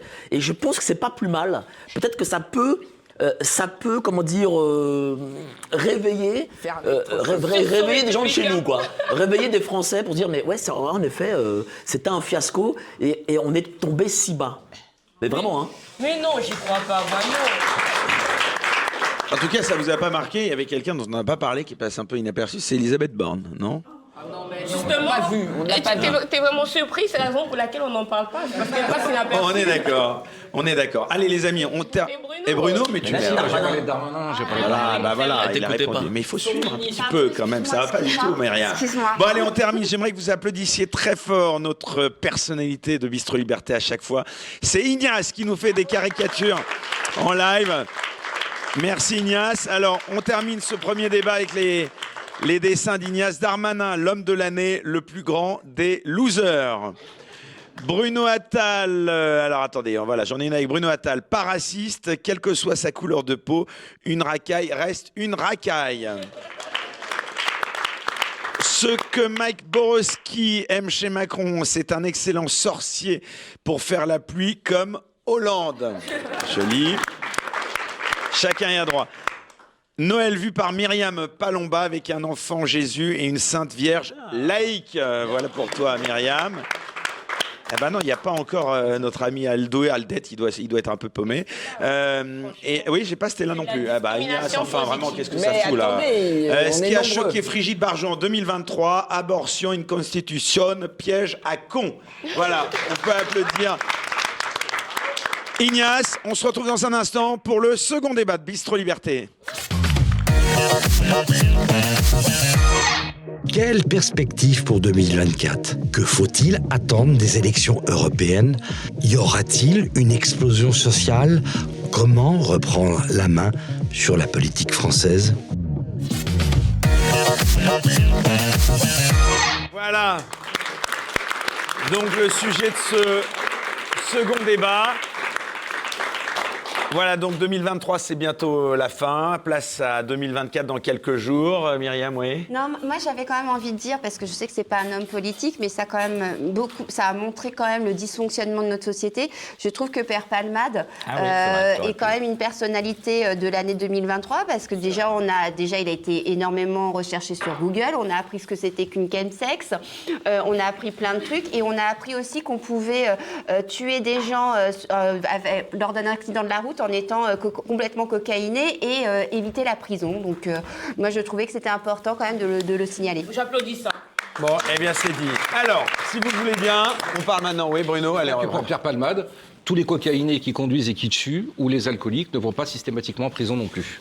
Donc le drame, il est là, et non pas que pour Pierre Palmade, il méritait d'y aller, mais tous les autres aussi. Tu veux dire que c'est la loi alors qui est mal faite? C'est la loi, bien sûr. Enfin, lui, il était quand même multirécidiviste. En général, quand tu es récidiviste, parce qu'il avait déjà Il a eu un traitement de faveur. Il a eu un traitement de faveur, parce qu'il a déjà été condamné pour possession de drogue. Donc même si c'était Tu pas. sous-entends qu'il a eu un traitement de faveur. Bah oui, bien sûr qu'il a eu un traitement de faveur. C'est pas. Il n'a pas eu de traitement de faveur. Et encore, je connais des multirécidivistes bourrés au volant, cocaïnés, avec du shit, qui ont tué et qui sont sortis du procès parce que Palmade risque encore la prison. Hein. Le procès n'a pas eu lieu. Mais moi, j'ai vu des mômes rigoler face à face aux victimes, aux parents des victimes. Provisoire, je pense, là. Oui, mais du coup, il peut quand même aller en prison après. De détention provisoire. Il n'y a même pas eu de détention provisoire. Quelques jours en hôpital, voilà, il était surveillé, etc. Mais il n'y a pas. Quand les gens me sollicitent, il n'y avait pas eu de détention provisoire en prison. Quand les gens me sollicitent en me disant qu'est-ce que je dois faire, je dis n'attends rien de la justice, tu seras déçu. Voilà, si tu es victime, si tu attends quelque chose de la justice, tu seras déçu. Bon, en tout cas, voilà. En tout cas, il y en a un qui a été satisfait de la justice. Hein, c'est Dupond-Moretti, parce que relax. Je crois que. Alors c'est la justice de nos élus. Ça n'a rien à voir. C'est-à-dire que c'est pas un jury populaire et c'est pas un juge. Donc ce sont les parlementaires qui l'ont blanchi. Moi, ce que j'ai bien aimé, c'est qu'il n'y ait pas de pourvoi en cassation parce qu'il fallait, ce qu'a dit le procureur, apaiser. Maintenant, tourner la page parce que voilà, il fallait apaiser. Alors on se demande apaiser qui, mais en tout cas. Aussi, il y avait quand même aussi quelqu'un dans le positif. Non, pardon. Allez, vraiment. Allez, on y va. Après, j'arrête. Dans le positif, quand même, Marlène Schiappa qui n'est plus au gouvernement. Ah oui, ça, on ne pouvait pas quand même. Ah bah non. C'est vrai. Non, mais c'est vrai.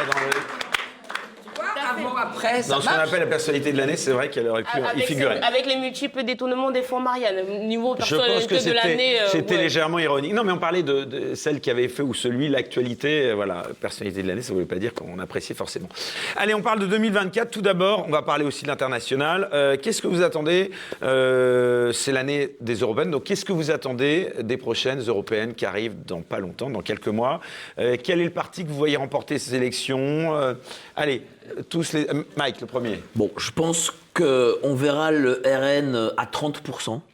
Et ce sera pour le coup une vraie symbolique, c'est-à-dire le RN qui était. Tu penses que Jordan Bardella va faire une belle campagne? Je pense que Jordan Bardella va pas. C'est pas qu'il va faire une belle campagne. Il a rien à faire. C'est que, oui, bien sûr. C'est que les gens ont tellement marre de la majorité présidentielle qu'il va faire un carton plein et que tous les partis à côté, Reconquête, tout ça, feront des petits scores parce que les gens voudront donner... Tu penses que Marion Maréchal, non, ça va pas faire un bon score? Elle fera pas un bon score parce que les gens voudront donner le plus gros résultat possible au RN. Voilà. C'est-à-dire qu'il faudra placer le RN en numéro 1 et avoir une forme de symbolique.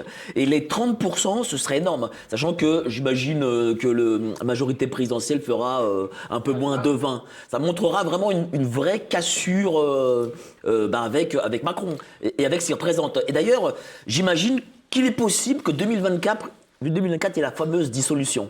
Ce que j'espère. Tu y crois encore? Je pense qu'il peut y en avoir. Je pense qu'il y en avoir une.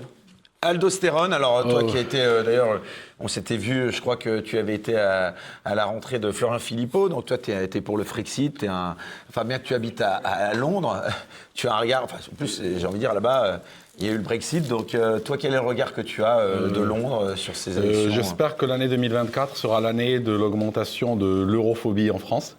Parce qu'il faut savoir que la France va être dissoute, elle deviendra un petit peu comme un État américain par rapport aux États-Unis. Ce ne sera plus un pays ou une nation à part entière à cause de cette modification des traités européens.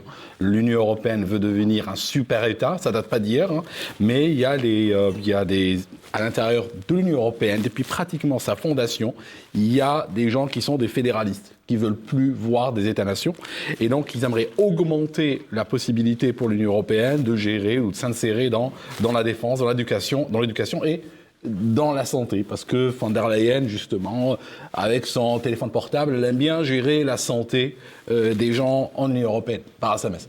Donc, j'espère que les Européens, les Français en particulier, se réveilleront en 2024, que cette union est une union qui va détruire leur pays, et il faudrait travailler à s'en sortir et pas essayer d'augmenter. Il y a une réconciliation entre le... Alors, je laisse le public t'applaudir. Réconciliation entre RN, Reconquête, vous y croyez pas? Non, c'est fini. Et, je pense que le RN est dans une logique de détruire Reconquête et d'être vraiment voilà, d'être les numéros 1, quoi. Et ils le sont, parce que Reconquête, déjà, c'est pour moi, c'est un parti bourgeois, en fait. C'est une sorte de LR, mais avec, en gros, dehors les Arabes. Donc, et ça, c'est pas populaire. C'est-à-dire que le peuple en lui-même, en tout cas le peuple français, ne vote pas pour ça. Il n'y a pas le côté social, c'est un parti très libéral. Ben, on a vu d'ailleurs les résultats, c'est l'Ouest parisien. D'accord, les souverainistes dans tout ça, vous les voyez faire l'union ou pas? Je vous annonce d'ailleurs un petit scoop, petite parenthèse.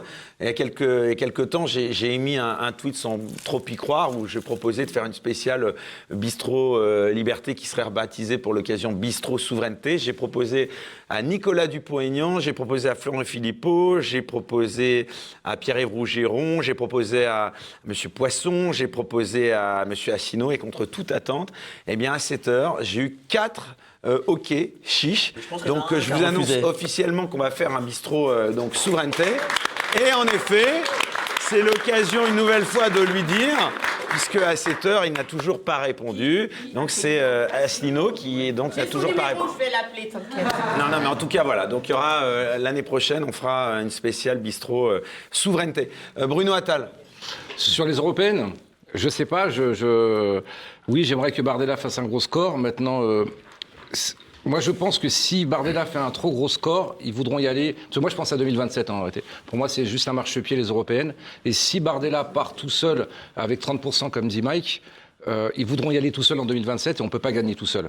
Donc je pense que ça serait mieux que ça soit plus équilibré, d'avoir ne serait-ce que Reconquête avec... Toi, t'es un ancien de Reconquête. Donc voilà, d'avoir Reconquête au moins avec 6 députés européens. Dupont-Aignan, pour moi, il peut faire une belle surprise. Donc d'avoir par exemple 6 debout la France, 6 Reconquêtes et un beau score avec Bardella, il serait dans l'obligation de faire cette fameuse union des droites. Donc c'est pas une fusion, c'est des gens qui travailleraient ensemble pour l'intérêt des Français en 2027. Donc voilà. J'espère que Bardella fera un beau score, mais j'espère vraiment que les partis derrière puissent émerger aussi. Alors à vous, mesdames, quelle est votre opinion là-dessus, Myriam? Alors moi, même si je rêverais d'une union des souverainistes, ce que tu vas inviter, malheureusement, j'y crois moyen. Et du coup, j'espère que c'est l'abstention qui sera la grande gagnante de ces élections. On nous a, en 2005, complètement volé notre référendum. Aujourd'hui, on voit bien qu'on a une espèce de folle alliée qui s'appelle Ursula von der Leyen, qui n'a été élue par personne, qui nous impose des trucs de dingue. Là, ça va être encore... Bon, je reviens pas sur la crise sanitaire, mais bon, là, on va voir... quand même. Voilà, mais quand même. Mais bon, je parle même pas de l'Ukraine, parce que bon, tout le pognon qu'elle nous a aussi fait dépenser pour le résultat qu'on a là. Là, on a encore des trucs. Là, ça va être le permis de conduire qu'il va falloir repasser tous les 15 ans. Moi, j'ai bien les boules parce que je l'ai passé 7 fois. Ouais, puis tu conduis, et en plus, quand on voit comment tu conduis... J'essaye en ce moment. Donc, non, mais bon, voilà, moi, je n'étais pas à la base contre l'Europe, mais cette Europe-là, je n'en veux pas. Et je crois que ce qui serait super, c'est que personne ne se déplace dans cette élection. Comme ça, on ne parle plus de l'Europe. Ils comprendront que, voilà, on ne veut pas être de cette Europe-là. Parce que les gens à qui tu parles ici, ce sont tous ceux, justement, qui doivent voter pour... voilà, TV Liberté, non, on sait. Voilà. Donc, du coup, les macronistes, ils vont y aller. D'accord, super. Mais c'est complètement idiot. C'est-à-dire que Macron, il fera 35%, parce qu'eux, ils vont voter. Non, mais voilà, c'est clair. Il faut que ça soit l'abstention, qu'on n'aille pas là-bas. Parce que de toute façon, on va avoir quoi? Deux pauvres députés qui vont aller se battre en duel là-bas. Pourquoi faire? Un scoop que les européennes. Mais Eric, tu peux poser la question, pour qui allez-vous voter? Personne n'ose le dire. Pour qui vous allez voter? L'abstention. S'il n'y a pas d'union souverainiste, ce sera l'abstention. Mike, toi? Non, moi je ne sais pas encore. Tu nous dis de répondre et tu nous dis... non, je ne sais pas encore. J'hésite entre Dupont-Aignan, Marion et Bardella. Voilà. Celui qui le mettra sur une liste. Non, pas du tout. Non, sinon, elle est conne celle-là. Mike, pour qui je vais voter Jean Lassalle. D'accord.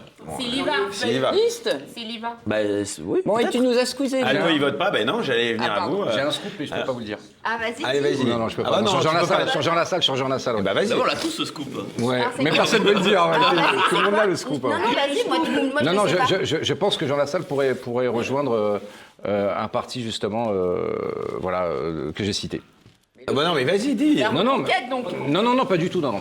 Non, mais j'en ai trop dit. Bah non, bah dites-le moi ça me dérange pas. Non, de ça dire des serait bien scoops. que Jean Lassalle Faut que y tu aille. assumes maintenant, t'en as trop dit. Si tu disais Non, rien, ça, maintenant ça serait bien que Jean Lassalle rejoigne Dupont-Aignan, voilà, de mon point de vue, et je pense qu'il y a une possibilité, parce que bon, c'est vrai que... Ok, donc Jean Lassalle rejoint Dupont-Aignan. Ok, En tout cas, ça serait juste bon, parce que c'est deux électorats qui peuvent fusionner et qui feraient justement les 5% et donc les 6 députés pour Debout la France. Alors, une réaction à ce scoop Stella. Moi, personnellement, si Jean Lassalle rejoint Dupont-Aignan, c'est un beau duo.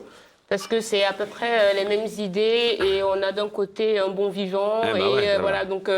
Enfin, pour moi, c'est un beau duo et s'ils le font, ça va être drôle, union des souverainistes avec Philippot et il me semblait d'ailleurs que Pierre-Yves Rougeron nous avait dit la dernière émission à laquelle j'étais présente qu'il avait aussi je pensais qu'il allait rejoindre Philippot, moi, mais bon... Et il me semble aussi que Michel Onfray avait aussi une équipe, donc Ah bah alors ça là, fait... on est bien. Enfin, alors je veux là, dire... alors là, on mais est pas tellement lui, bien. pas lui, mais...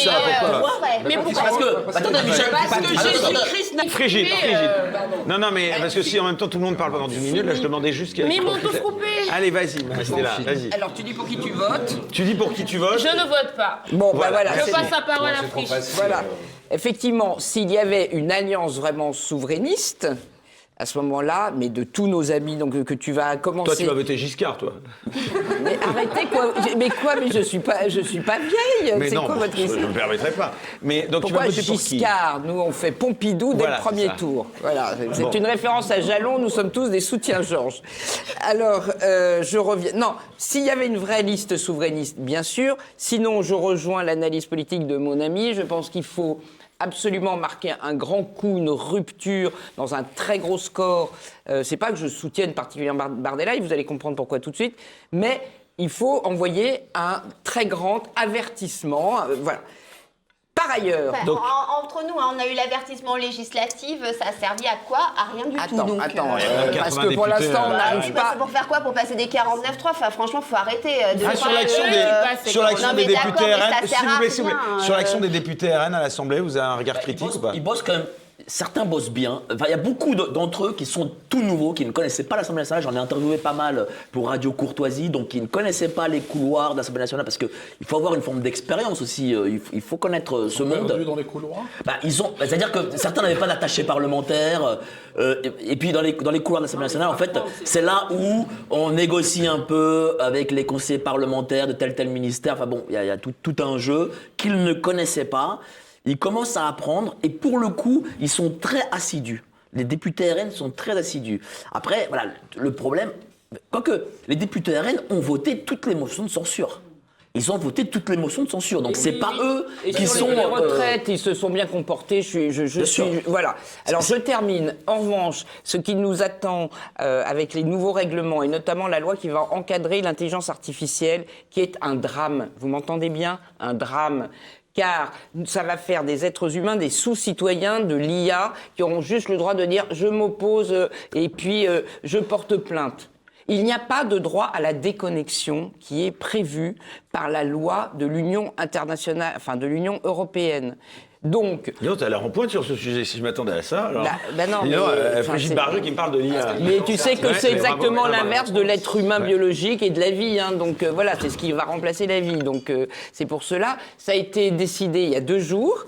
Et donc, Monsieur Breton est ravi d'encadrer l'IA. Mais arrêtez de rigoler, c'est sérieux. Quel mépris. Je sais que je suis votre bouffon. Il a dit intelligente et artificielle, c'est normal. Et alors donc, je termine. Et il va falloir effectivement des gens qui soient capables de tenir tête à... Parce que c'est Madame van der Leyen, c'est la même chose. Hein, vous voyez, c'est tout ça, c'est le grand remplacement de l'être humain pour ces élites. Et donc, voilà, il va falloir des gens qui mettent ça dans leur programme et qui soient aujourd'hui capables de défendre vous tous. les êtres humains. Regardez ce qui s'est passé. Regardez. Non, moi, je suis pas d'accord. Parce que regardez ce qui s'est passé en Italie. Effectivement, ils ont fait venir, soi-disant, l'extrême droite. Voilà, Meloni. Le résultat, il est où? Mais Giorgia Meloni n'est pas d'extrême droite. Donc, franchement, mettre tous ces espoirs dans cette élection européenne, moi, je veux bien. J'ai envie d'y croire. Moi-même, je me suis dit pourquoi pas y aller pour essayer d'avoir une voix, etc. Mais sincèrement. Je n'y crois pas et je crois que le mieux, ce serait de s'abstenir, de ne pas aller voter et de leur montrer qu'on n'est pas d'accord. S'abstient déjà aux européennes. Il y a que les écolos qui se bougent un peu, c'est tout, mais sinon... Mais c'est pas bien ce que tu dis de s'abstenir, parce que c'est le pire qui peut arriver, c'est s'abstenir. Pour moi, par exemple, de discuter politique avec une personne qui s'abstient, je lui dis, t'as pas le droit à la parole, puisque t'as pas voulu donner ta voix. Donc, si tu as... Normalement, tu devrais même pas avoir droit au débat, puisque tu ne veux pas la donner. Il faut choisir pour le moins pire, à la limite. Non, faut arrêter avec cette histoire, faut voter pour le moins pire. Moi, j'en ai ras-le-bol. C'est ça, sinon votez pour moi. On est 65 millions de personnes à se présenter. Donc, la preuve, c'est qu'on a Macron aujourd'hui. Donc, je suis désolée. Non, faut arrêter avec ça. On serait dans une vraie démocratie où le pouvoir est au peuple, comme notre ami Étienne Chouard le dit. Je veux bien, mais là, c'est pas le cas. Je suis désolée, on a voté pour les législatives. Pourquoi, au final? Et de pas voter, ça fait quoi? Eh ben, de pas voter, ça veut dire qu'il n'y a aucune légitimité aux gens qui sont en place. Ce qui s'est passé, Macron, il a été élu avec peu de gens, et au final, regarde... Il y a d'autres pays qui votent, ma belle. Et eux, ils n'entendront pas forcément ton appel à l'abstention. Ils iront, ils sont plus européanistes. Allez, j'ai compris pour vos positions sur les élections européennes. On continue sur notre avenir. 2024, est-ce que ça pourrait être l'année d'un référendum sur l'immigration? Je plaisante un peu, mais bon, vous y croyez ou pas? Un référendum sur l'immigration, non? Non, mais il est trop demandé pour qu'on nous l'accorde. Vous le souhaitez ou pas? Oui. Oui, bien sûr. Il y en a eu un en Pologne, dans un pays qui a choisi le catholicisme comme religion d'État. Et résultat, t'es arrivé en France. Ouais, voilà. Merci. Et le non à l'immigration a fait 95%. En Pologne, c'est quand même parce que c'est la Pologne, c'est un pays. Les sondages là, ce serait quoi la question que vous poseriez?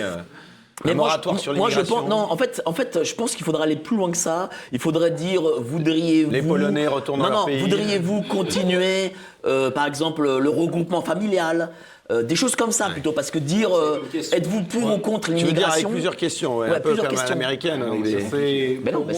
Aldostérone. Pour moi, ça ne sert à rien. On peut le faire pour se faire plaisir, mais pour l'immigration, il faut demander au patron. Le patron, c'est l'Union européenne. C'est eux qui décident qui rentre en France ou pas. Donc, voilà, à partir de là... Alors, je voudrais mettre un bémol à ça. Je voudrais mettre un bémol à ça.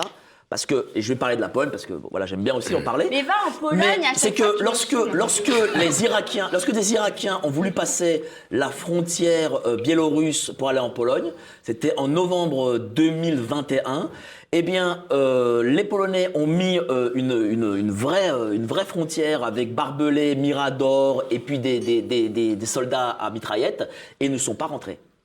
Et malgré que l'Europe a dit si, il faut les faire rentrer, ils ne sont jamais rentrés et sont du coup repartis. Ça signifie qu'en fait, les pays, s'ils ont vraiment envie de défendre leurs frontières, eh ben, malgré la vie négative de l'Europe, ils peuvent le faire. Sur un point ponctuel, tu peux le faire sur un point, des Irakiens à la frontière en 2020, comme tu as dit. Mais pas plus, tu ne peux pas le faire sur la durée. Il faut faire la distinction entre les États qui sont contributeurs et contributifs. Nous, c'est nous qui donnons entre 5 et 10 milliards d'euros par an à l'Europe. Donc c'est nous qui avons le bâton pour taper. Et si on dit non, c'est non. Et c'était un peu le discours de Zemmour, c'était... Quand je dis non, c'est non, parce que c'est moi qui donne le pognon. Par contre, la Pologne, ou c'était la Hongrie, c'était le contraire. C'est eux qui reçoivent de l'argent. Donc c'est complètement... Désolé, Mike.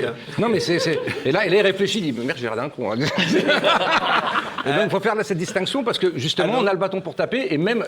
Je me souviens, une personne m'a dit, oui, alors, l'Europe, elle va te mettre des amendes. Ben, je paye pas. Ouais, mais il n'y a rien, ils n'ont pas d'armée, ils vont rien nous faire. Et puis voilà, si on a vraiment un président qui en a, eh ben, il impose exactement, et parce qu'il doit protéger son peuple, c'est-à-dire nous. On a eu ce type de débat lors du Brexit, de dire, bon, on signe des accords de Brexit avec l'Union européenne, quitte à ne pas les respecter. Et par la suite, il s'est avéré que absolument pas possible. On peut devenir un État paria. On peut devenir un État qui ne respecte pas ses engagements. Et le coût sur le long terme de la parole de cet État sur le plan international est beaucoup plus grave que les amendes qu'on doit payer. Vaut mieux les payer et se taire. Donc, c'est pas possible. Je ne crois pas à ceux qui disent... L'Europe nous met des amendes tous les jours, donc ça existe déjà. Donc ça poserait aucun problème. Remonte la Encore une fois, contribution de la France. on parle de Thomas, on parle de Lola, on parle de Français qui se font tuer. Et donc un président, il est là pour protéger sa population. Quand on a des OQTF qu'on n'arrive pas à foutre dehors parce que l'Union européenne ou même les pays voilà, qui arrivent, écoutez, un président, voilà, ils sont là pour nous protéger. Donc d'abord mes concitoyens et ensuite on verra. Mais moi je peux dire que l'Europe se pliera parce que les deux locomotives, c'est l'Allemagne et la France. Sans la France, il n'y a plus d'Europe. Donc ils se coucheront. Bon, espérons-le. On parlait, pour faire écho au premier débat, on parlait des violences sociales et évidemment même physiques que nous avons connues l'an dernier. Est-ce que vous pensez qu'elles peuvent s'atténuer en 2024 ou au contraire s'aggraver ? Avec les Jeux Olympiques, je pense qu'on va s'attendre à des vrais violences. Tu penses qu'il y a un vrai risque là mais bien sûr. Mais attendez, on n'a pas réussi. Déjà, il paraît qu'on n'est même pas prêt sur le plan des transports. Non, on n'est pas prêt. Rappelez-vous la finale de Ligue des Champions. Moi, je sais, j'ai un bureau au Stade de France, donc finale de Ligue des Champions. Ouais, j'avais, c'est vrai. On m'a viré depuis. Il est partout. Il est déconné ce soir. Il est à Clichy-sous-Bois, il est à Saint-Ouen. Non, mais j'avais parce que j'ai malheureusement fait une vidéo au Stade de France contre Macron et puis on m'a du coup résilié mon bail. Mais bon, en tout cas, j'avais. Ça n'avait rien à voir avec un manquement. En tout cas, j'avais à l'époque de la finale de Ligue des Champions et on a vu que la police, les stadiers, tout le monde était dépassé. Imaginez la finale de Ligue des Champions, les gens sont dépassés. Mais imaginez c'est grave, vous pensez qu'il pourrait y avoir un attentat ou pas ? Juste Pierre, j'ai un petit scoop, c'est-à-dire que vous savez que les vidéos, normalement on devait avoir toutes les vidéos parce que bon, c'est Darmanin qui a merdé encore une fois avec les fameux Anglais, tout ça. Et donc on a pris quand même les supporters. Voilà, ouais, exactement. Et on a pris les vidéos des policiers et les vidéos de la RATP et on les a effacées. Elles ont été effacées assez rapidement. Quel hasard. Moi pour les JO, c'est pas comme une Coupe du Monde. À mon avis, ça va pas super bien se passer, mais ça va quand même passer. Pourquoi ? Parce que c'est pas les mêmes populations, c'est-à-dire d'aller voir des gens qui vont au patinage artistique ou au 110 mètres haies, c'est pas la même populace que les footeux. C'est en Seine-Saint-Denis, c'est à Aubervilliers, c'est au Stade de France, c'est Saint-Denis, tout autour,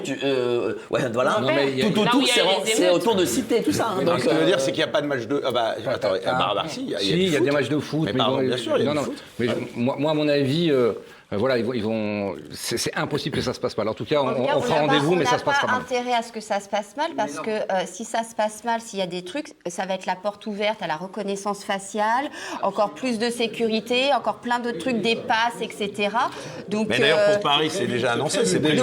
Oui, c'est prévu. Donc là si ça se passe mal, ils auront le bon argument pour nous imposer le crédit social tel qu'on ne le veut pas depuis 3 ans. Mais ce que je constate quand je regarde le dernier attentat tu en as parlé, près du Vélodrome d'hiver, en fait, c'est quand même, et je dis ça avec beaucoup de respect pour la victime, c'est quand même quelque chose qui nous montre que les groupes terroristes n'arrivent pas à s'organiser comme avant. Là, on a quoi ? On a un demeuré avec un marteau qui attaque un touriste. Combien de Birakem, oui. On a un couteau ou un marteau ou tout autre ustensile. On a un mort sur un attentat terroriste. Je trouve que le mot terroriste peut être un peu... parce qu'on va glorifier aujourd'hui ce qu'on va faire. Il y a cet effet de réaction, de faire de la publicité. On a un demeuré, il tue une personne, et puis là, sur toutes les premières pages, regardez un attentat. Au Royaume-Uni, qu'est-ce qu'on fait de ce genre de choses ? Aujourd'hui, c'est relégué à la page 25, parce que comme ça, il n'y a pas d'effet de mimétisme. Ils voient qu'il n'y a aucun impact. Mais ce qui est bien, aujourd'hui, la bonne nouvelle que je peux tirer de là, c'est qu'on n'est plus comme à l'époque du Bataclan où on arrive à avoir des attentats avec des bilans horribles parce que ils sont bien organisés, il y a beaucoup d'intervenants sur le sujet. Je suis pas d'accord avec toi, justement. C'est un vrai attentat islamiste. Quand on tue quelqu'un au nom d'Allahu Akbar, c'est un attentat islamiste, c'est pour mettre la peur. Et donc, c'est du terrorisme. On n'a pas peur. Je veux dire, un mort, j'ai pas peur. Pardon. Dans une ville de la taille de Paris, non, j'ai pas peur. Que depuis une semaine, les gens ne sont pas partis. Que de vouloir le relayer comme un fait divers, c'est exactement ce qu'il ne faut pas faire, parce que ça veut dire qu'on ferme les yeux et qu'on ne veut pas voir exactement le danger. Donc non, c'est pas le nombre de morts qui fait un attentat terroriste. Et il a peur. Oui, voilà. Le but d'un terroriste, c'est terroriser. En plein cœur de Paris. En plein cœur de Paris, d'arriver à tuer une personne, je suis désolé, mais c'est du terrorisme. Terroriser avec une personne, combien de personnes meurent dans le tube du métro? Si c'était ta fille, tu réagirais peut-être pas comme ça, non? C'est clair, si à titre personnel, c'est oui. pas la même chose. Mais on va pas leur faire de la publicité et glorifier ça et dire ah la France a subi un attentat terroriste. Non, il n'y a pas eu d'attentat terroriste. Si c'est pas les mêmes peines, enfin, c'est hyper important de mettre un nom au mal. Je comprends ce que tu veux dire effectivement quand tu parles de publicité, mais je suis désolée. Pour moi, c'est d'autant plus effrayant que quand il y a une cellule. Non, ça n'a rien à voir. Je m'explique. Quand il y a une cellule terroriste qui s'organise pour faire pour commettre un massacre comme celui du Bataclan, limite l'État a déjà les yeux sur les différentes cellules qui pourraient passer à l'action. Mais l'État n'a pas les yeux sur les individus. C'est pour ça qu'on a vu à Arras l'enseignant qui a été égorgé et le dernier qui a été tué à Grenelle. Là, j'étais à Grenelle ce soir-là, ça aurait pu être moi. Donc la cellule terroriste, au moins, elle est surveillée par l'État, mais les individus qui commettent des actes individuellement, pour moi, sont plus dangereux, parce que certes, ils sont fichés S, mais justement, tant que tu n'es pas passé à l'acte, l'État ne peut pas te mettre en prison par prévention, on ne peut pas te faire un procès sur tes intentions. Donc à partir de là, pour moi, tu es plus dangereux, parce que tu peux sortir un matin, et c'est ce qui s'est passé en Belgique. Celui qui s'est levé et qui a pris son arme et qui a tué, et qui a dit « je le fais au nom de tel », mais n'était pas une cellule terroriste. Pour moi, c'est d'autant plus effrayant quand ce sont des initiatives personnelles. Parce qu'à partir de là, l'État n'a pas les yeux sur chaque individu qui est carré dans sa case. Mais oui, on ne va pas avoir l'État qui a les yeux sur chacun de nous au cas où on pourrait commettre un crime ou un attentat, puis nous emprisonner préventivement. Attends, je veux dire, la justice agit toujours après coup. J'ai un scoop. Le 2 décembre, le samedi où ça s'est passé, donc à l'angle du quai Jacques Chirac, on ne dit jamais que c'est le quai Jacques Chirac, et de la promenade Jean-Paul Belmondo, eh bien, ce garçon était suivi. En fait, il y avait des policiers derrière, ça m'a été rapporté. Non, mais après qu'il ait attaqué. Non, avant. Avant qu'il tue. Mais il y a eu le touriste allemand. Voilà, j'ai une personne très bien informée qui m'a dit. Incroyable ce que tu dis. Mais il y aurait eu un cafouillage. Voilà. Laissé. Mais comme par hasard, non, mais attendez, ça, vous saviez ça ou pas? Non, ça serait compliqué, même si c'était vrai, parce qu'il était suivi effectivement par la DGSI. Maintenant, est-ce qu'il était surveillé ce soir-là? Comme il était parti, effectivement, et qui se dirigeait vers le Veldiv, vers ce quartier qui est très référencé, vous savez, qu'il y a la place des martyrs juifs du Vélodrome, et il y a le jardin des enfants juifs qui est rue Nélaton. Et ils avaient intercepté qu'ils voulaient se déplacer par là. Tu imagines bien pourquoi. Hein, bon. Non, mais c'est compliqué aussi. Voilà, attends, je termine. Excuse-moi. Il s'est passé quand même une chose assez étonnante, c'est que le grand médecin urgentiste qui est toujours prêt... Comment, Patrick Pelou? Il passe à ce moment-là aussi. Ça, c'est vrai que je suis Pardon, il y a plein de choses. Et pourquoi et autre chose. Non, mais là, on va t'accuser de complotisme. Non, mais je complote. Il a fait nuit à 18h ce soir, vous vous rendez compte? Je complote pas. Écoute, arrête. Dernière chose, j'ai pu assister, moi, à tous les journalistes qui étaient présents quand je leur demandais où est-il tombé. Mais personne ne voulait nous dire où c'était. Il a fallu attendre plus de 24 heures et il y avait des taches de sang qui n'ont jamais été nettoyées. Il a fallu qu'il pleuve 48 heures plus tard pour qu'on sache vraiment où ça s'était passé. Donc, ce que je veux dire par là... Et M. Darmanin est allé se promener de l'autre côté. Bon, c'est vrai qu'il a été intercepté quai Kennedy. Mais tout de même, on se déplace là où le sang a coulé. C'est quand même normalement la moindre des choses. Donc toutes ces choses, sans complotiser, me semblent pour le moins étonnantes. Ce serait quoi la mesure à prendre d'après vous, si vous pouviez coacher, conseiller le gouvernement déjà, la mesure de sécurité en 2021 respecter les lois en place. Je ne sais pas, la France est l'un des pays qui passe son temps à créer des lois, des sous-lois, des sous-sous-lois, des sous-sous-sous-lois, ainsi de suite, alors qu'il y a des criminels, il y a des fichiers S, il y a des gens qui ne respectent pas la loi et qui passent leur temps, qui passent leur vie, si ce n'est une tradition pour eux, à commettre des forfaits. Donc à ce moment donné, la question qu'on se pose, et à chaque fois d'ailleurs, mais qu'est-ce qu'ils foutent hors de la prison? Ou alors qu'est-ce qu'ils foutent en liberté?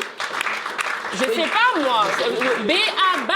Coffrez-les d'abord, ensuite venez, on rediscute après pour ceux qui n'ont encore rien commis. C'est un propos populiste. Non, mais pour une fois, je pense que je risque d'être d'accord avec lui, c'est-à-dire qu'une personne qui n'a pas commis une infraction, est-ce que tu peux l'emprisonner? Non. Mais donc, évidemment que non, je te parle de ceux qui ont déjà commis des crimes. Qu'est-ce qu'ils foutent en liberté? Non, mais s'ils ont commis des crimes et qu'ils ont payé leur dette à la société, tu peux pas les emprisonner à vitam aeternam. Tu es la personne la mieux placée pour le savoir. Non, mais le nombre de fois on s'est demandé pourquoi est-ce que quelqu'un qui avait déjà un casier judiciaire long comme le bras et qui a poignardé une personne, qu'est-ce que cette personne faisait en liberté? On n'a jamais eu de réponse. Non, je suis d'accord là-dessus, effectivement, c'est la mollesse de notre justice, il n'y a aucun problème là-dessus. Mais ensuite, que la justice fasse déjà son travail sur ceux qui doivent être en prison, ensuite vous revenez, on discute. Ils ont fait le Patriot Act. Rappelle-toi, ils ont fait le Patriot Act, les Américains. Voilà, Patriot Act. Et donc, il y avait quelque chose qui s'appelait Cayenne à l'époque. Et d'ailleurs, les Américains avaient fait le Guantanamo. Tu peux très bien faire la même chose. Il y a deux sujets. D'abord, il y a les fichiers S, et je crois que c'est Marion, et je crois que Bardella aussi sur la même ligne. C'est-à-dire que il le font en Israël, par exemple. Marion Maréchal, pardon. C'est que est-ce qu'on peut, si une personne est suspectée de commettre un crime ou un délit, un acte terroriste, est-ce qu'on peut l'enfermer préventivement? Donc ça serait une décision administrative. Moi, je suis pour. Voilà, je suis pour qu'on puisse enfermer des gens dont on sait... Moi, ça me pose aucun problème, moi. Non, parce qu'après, dans ces qu'est-ce qui est ennemi à l'État? Est-ce que quand tu t'exprimes contre Emmanuel Macron, tu peux être potentiellement être nommé fichier S? Le réel problème, c'est avec cet État qui peut se servir. Moi, je suis le premier délégué syndical révoqué pour un délit d'opinion. Je suis le premier délégué syndical. Parce que tu es même suspendu alors. Révoqué. Voilà, révoqué. Je suis délégué syndical. Donc, bien sûr, cet État commet des actes fallacieux et utilise la loi. Voilà. Mais encore une fois, c'est pour protéger nos concitoyens. Est-ce que préventivement, on peut enfermer, ça existe en Israël, on enferme une personne 5, 10 ans, 15 ans parce qu'on sait qu'elle est radicalisée et qu'elle est dangereuse pour autrui. Alors c'est vrai que c'est un pouvoir énorme, colossal d'enfermer quelqu'un, mais après il peut avoir plusieurs... Ces gens-là à renvoyer les doubles nationalités. Déjà, mais ça... Non, mais là, c'est même pas ça. Le mec de Birakel, il était... Aldo Steron, j'aimerais faire un Géraldo qui, à chaque fois, est bien discipliné. Attends, à chaque fois qu'on lui donne la parole, et comme personne la lui donne. Si on enferme les gens qui sont radicalisés, demain, on pourrait enfermer quelqu'un parce qu'il est d'extrême droite, on pourrait enfermer quelqu'un parce qu'il ne croit pas au changement climatique. C'est ça, une fois qu'on donne à l'État ce pouvoir-là, après, on s'en sort plus. C'est pas l'État que tu donnes, ça, des juges. Donc voilà, ça n'a rien à voir. Les juges, c'est pire encore. Je veux dire... Non, mais là, c'est différent. Ce type-là, il avait des problèmes psychologiques. Ça me fait marrer. Parce que tous les gens qui plantent des gens avec un couteau, en général, ils ont des problèmes psychologiques. Oui, non, mais il n'était pas suivi. Il aurait dû rester dans un hôpital psychiatrique. Pour être un terroriste, il faut avoir des problèmes psychologiques. La plupart des gens, à chaque fois, ils sont au QTF. Donc déjà, renvoyons-les chez eux. On n'a pas... Enfin voilà, ce serait déjà la priorité. Allez, j'aimerais qu'on parle un peu de l'international, parce que là, il y a vraiment de l'actualité. 2024, on le sait, pourrait être décisif. Tout d'abord, ça va être l'élection américaine. Vous la voyez comment, cette élection américaine qui se profile là? Comme à chaque fois. Biden, toi, je sens. Biden qui repasse pour aldostérone. Non. Comme une lettre à la poste. Comme la dernière fois. La dernière fois, il était déjà sénile. Personne ne venait Il remplissait des salles communales. Je me souviens à l'époque où Trump était déjà président, puis il remplissait des stades et tout ça. Tout le monde venait. Et puis finalement, Biden a gagné. Je veux dire, l'État profond américain... Légalement ou pas, d'après toi? Non, pas légalement, non. Voilà. Je pense que l'État profond maîtrise aujourd'hui les élections. Il y a une capacité de fraude qui est très bien mise en place, bien rodée, qui pourrait ressortir pour les prochaines élections. Donc effectivement, on pourrait voir un Trump... Tu as des preuves de ça ou pas J'ai pas de preuves, mais il y a beaucoup d'éléments qui ont été mis en place, comme par exemple aux États-Unis, on a USPS, son patron, M. DeJoy, qui a demandé à la Poste de détruire des machines de tri postal. Ils en ont détruit 600 au marteau. Et il a dit qu'il a fait ça pour optimiser le tri postal. Il a fallu 20 plaintes venant de 20 États différents contre lui pour qu'il arrête le massacre, mais les machines n'ont pas pu être remises en place. Résultat net, 5 millions de votes, dont certains sont restés pendant 6 semaines dans le circuit postal. On en a trouvé dans des fossés, on en a trouvé dans des terrains vagues, dans des décharges. Surtout le vote électronique. Le jour où on passe au vote électronique, nous policiers, pour les syndicats, on vote déjà électroniquement.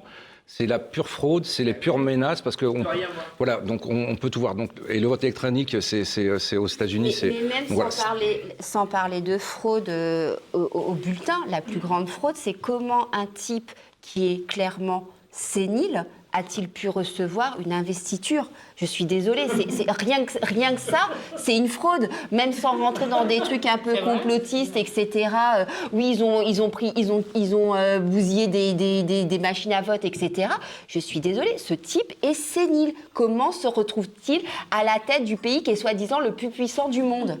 Les Français ont bien voté Macron, donc ils sont mais capables de voter. C'est vrai. Là, ça se fait trop. Tu fais de Les électeurs l'antimacronisme sont capables de tout. Les électeurs sont capables de de tout. l'antimacronisme primaire quand même. Là, Même le secondaire. Mais je pense que je pense qu'il a raison. Vraiment, Biden, il est vraiment favori. Hein, c'est ça le pire, parce que on se rend pas compte. Non, mais il sera favori parce qu'on se rend pas compte de la puissance, de l'état profond derrière, des manipulations qui mettent en place. D'ailleurs, j'invite les gens à lire l'excellent livre Cover Up. D'ailleurs, je crois qu'il est diffusé par TVL, qui montre toute la fraude. Cover Up de je crois que c'est Gilbert Olivier, voilà, un excellent journaliste d'ailleurs, qui vient à la base du mainstream, et depuis qu'il a publié ce bouquin, on le voit plus, on le voit plus nulle part, alors qu'avant il allait sur Europe 1 et tout.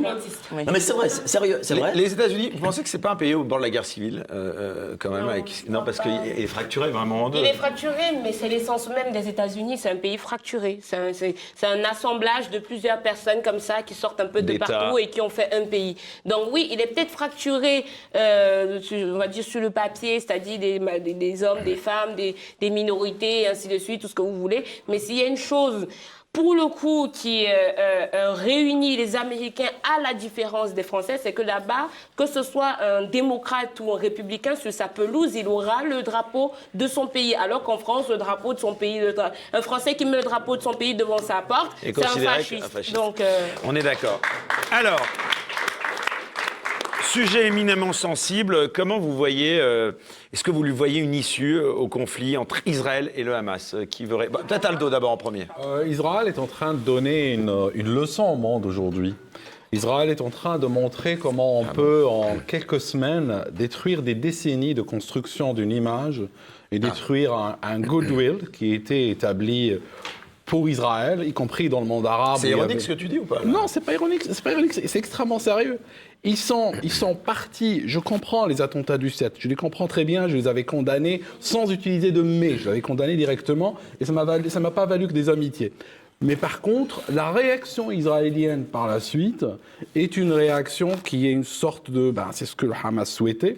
Et je trouve aujourd'hui qu'Israël a le Hamas comme ennemi, oui, mais c'est pas son premier ennemi. Son premier ennemi s'appelle Netanyahou. Et il est en train de pousser, parce que lui était juste avant le 7, il était en train de jouer sa peau. Le 7 arrive, il devient le sauveur en chef, et il est en train de mener le pays dans une direction, aujourd'hui, qui est fondée sur une réaction émotionnelle, mais il n'y a rien de réfléchi là-dedans. En termes de stratégie, il est en train de bombarder, tôt ou tard, il va falloir qu'il s'arrête, parce qu'il n'y aura plus personne qui bougera, ou parce que, à un moment donné, la pression internationale sera trop forte. Mais l'état dans lequel sortira Israël, ce sera un pays extrêmement affaibli, avec beaucoup moins de goodwill, parce que Israël a besoin de ça, que ce qu'ils avaient avant le 7. Ils seront soutenus, par des vétos américains, mais jusqu'à quand? Voilà, c'est tout. Je pense qu'aujourd'hui, c'est un désastre qu'ils ont fait. Tu voulais quoi alors, moi, j'aime bien, parce qu'il y a beaucoup de gens qui jugent Israël. Qu'est-ce que doit faire Israël? Comme tout État civilisé, la France a été frappée le jour du Bataclan. Ils n'ont pas été bombardés à la Seine-Saint-Denis. Ah non, ils ont juste été bombardés à Raqqa, ils ont juste été bombardés en Afghanistan. Et alors, ceux-là, mais ceux-là, tu les as pas vus, ceux-là.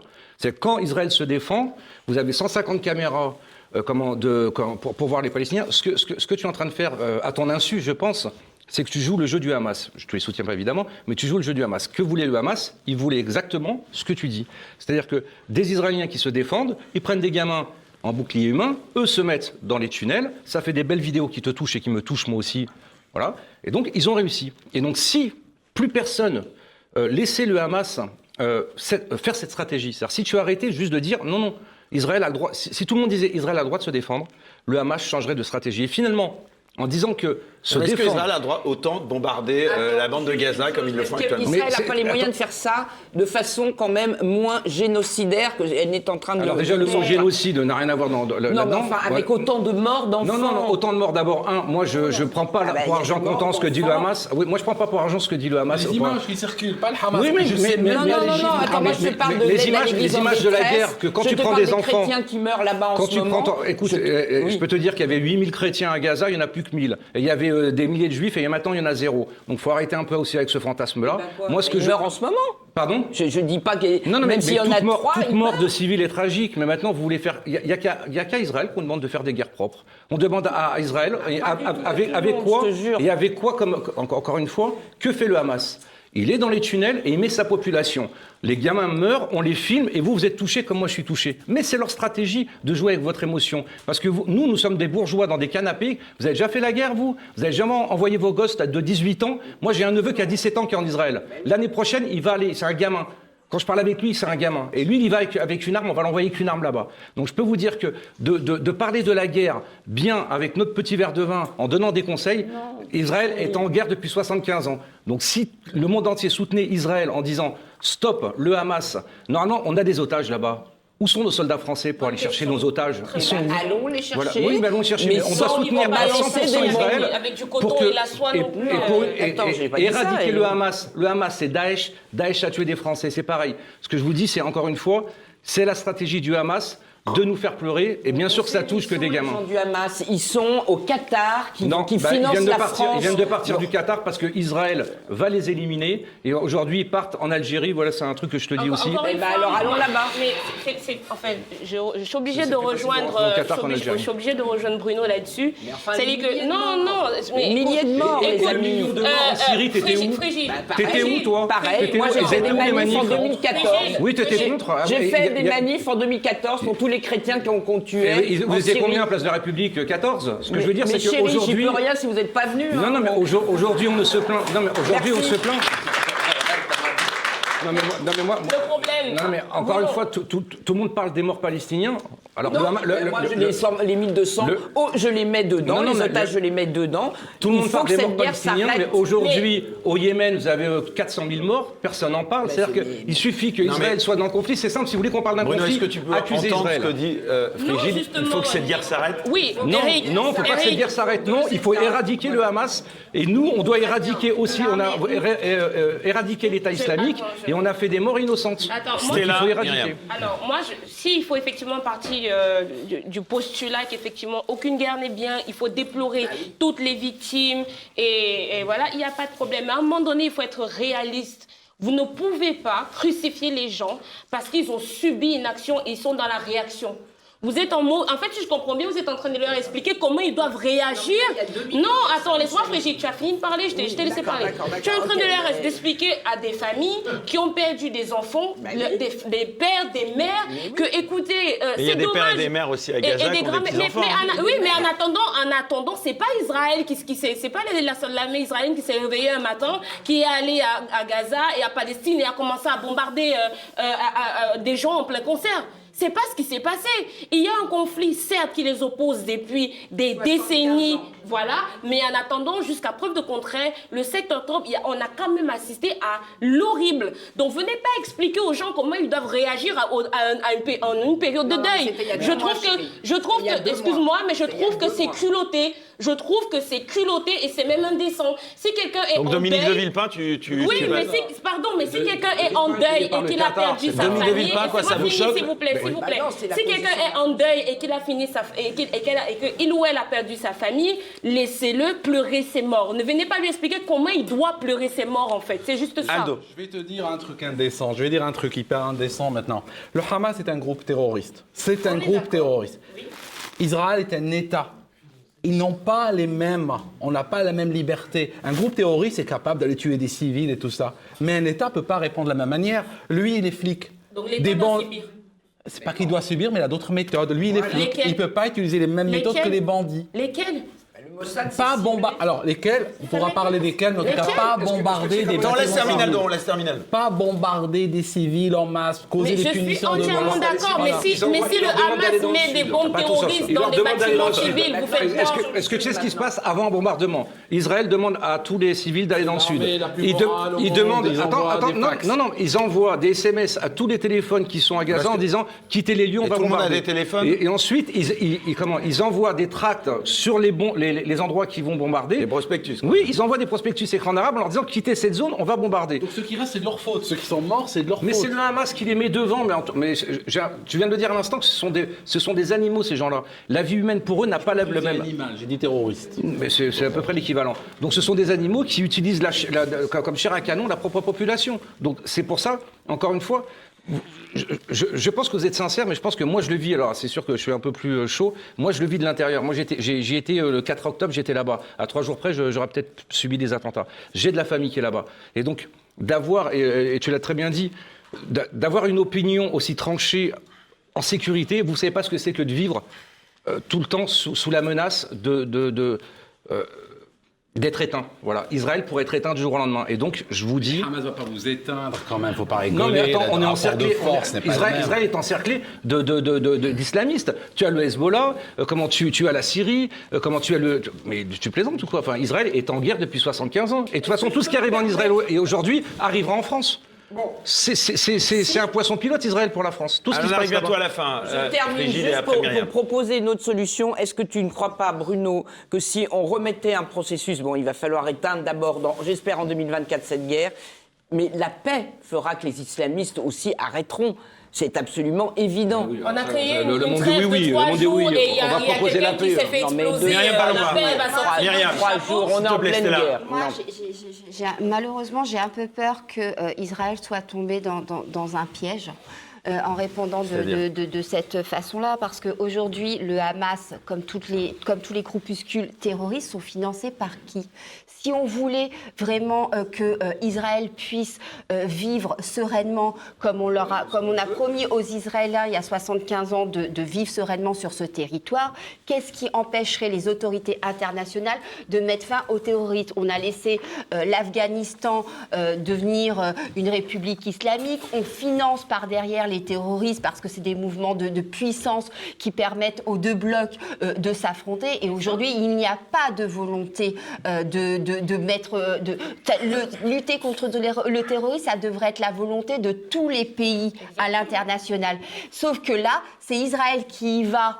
Avec le poing levé, ça ne fait... Alors, ils passent évidemment pour les méchants parce qu'ils sont effectivement, comme tu dis, un État et ils combattent contre un groupe terroriste, mais ça devrait être la communauté internationale qui devrait se battre contre le terrorisme et arrêter et dénoncer tous les pays qui financent ces gens-là.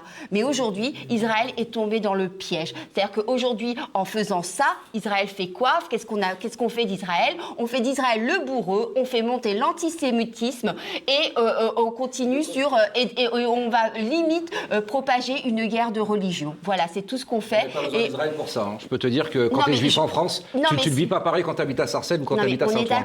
On est d'accord, mais cette volonté, le terrorisme devrait être la lutte de tous. Et c'est pour ça que je te rejoins quand tu dis qu'on devrait tous condamner, etc. Aujourd'hui, c'est les prêtres qui sont égorgés en France. Et puis, il faudrait aussi forcer à ce qu'il y ait 2 États créés dans cette région-là et basta. Alors ça c'est le truc facile de tout le monde. Alors on fait 2 États. Bravo, la Palestine, vous avez un État. Ils vont faire quoi? Ils vont faire quoi? Alors attends, à votre avis, alors les intellectuels là d'ici, ils vont faire quoi les Palestiniens? Ils vont créer des routes, des hôpitaux, mais non. Le jour où la Palestine est un État souverain, la première chose qu'ils vont faire, c'est acheter des bombes et c'est essayer de détruire Israël. Mais oui, mais vous comprenez. Vous êtes tous là. Moi, je rêverais qu'il y ait 2 États. Je rêverais qu'il y ait 2 États. Mais vous voulez faire d'un terroriste, vous voulez faire d'un terroriste un citoyen, un terroriste. Un terroriste, ça se combat. On fait pas la paix avec un terroriste. Un terroriste, ça se combat. Et j'irai même plus loin. Ça s'élimine. Allez, on arrive malheureusement, et on ne pourra pas, je pense, ce soir, clôturer ce débat. J'aimerais qu'on termine. J'ai un filets de la part d'Ignace. On m'a demandé de le faire. Bah oui, mais attends, on n'y est pas encore. Attends, d'abord, dans l'ordre, Bah, j'aimerais vas-y. très vite, mais archi rapidement, vous avez tous 15 secondes pour me donner un mot positif, de, si c'est possible, de bon vœu, pour 2024 aux Français. Allez, Frigide. Revenir chez vous. Voilà. Ah bah, moi, c'est clair. Allez, c'est là. Vive la France. Myriam. Démocratie. Bruno. Être réintégré dans la police pour emmerder Darmanin. Allez, là, on t'applaudit. Mike. Malgré tout, on va réussir. Très bien. Et Aldo, l'appel de Londres. Tant qu'il y a de la vie, il y a de l'espoir. Voilà, bah, on applaudit. Alors, avant de terminer, j'aimerais comme d'habitude qu'on montre les derniers dessins d'Ignace, voilà, pour terminer quand même sur une note aussi un peu drôle. Tout d'abord, guerre, crise, prophétons de la joie de Noël, paix sur terre aux hommes, de bonne volonté, c'est joli. Aldostérone pronostique la réélection de Biden, l'État profond aime les présidents séniles, c'est pour toi Aldo.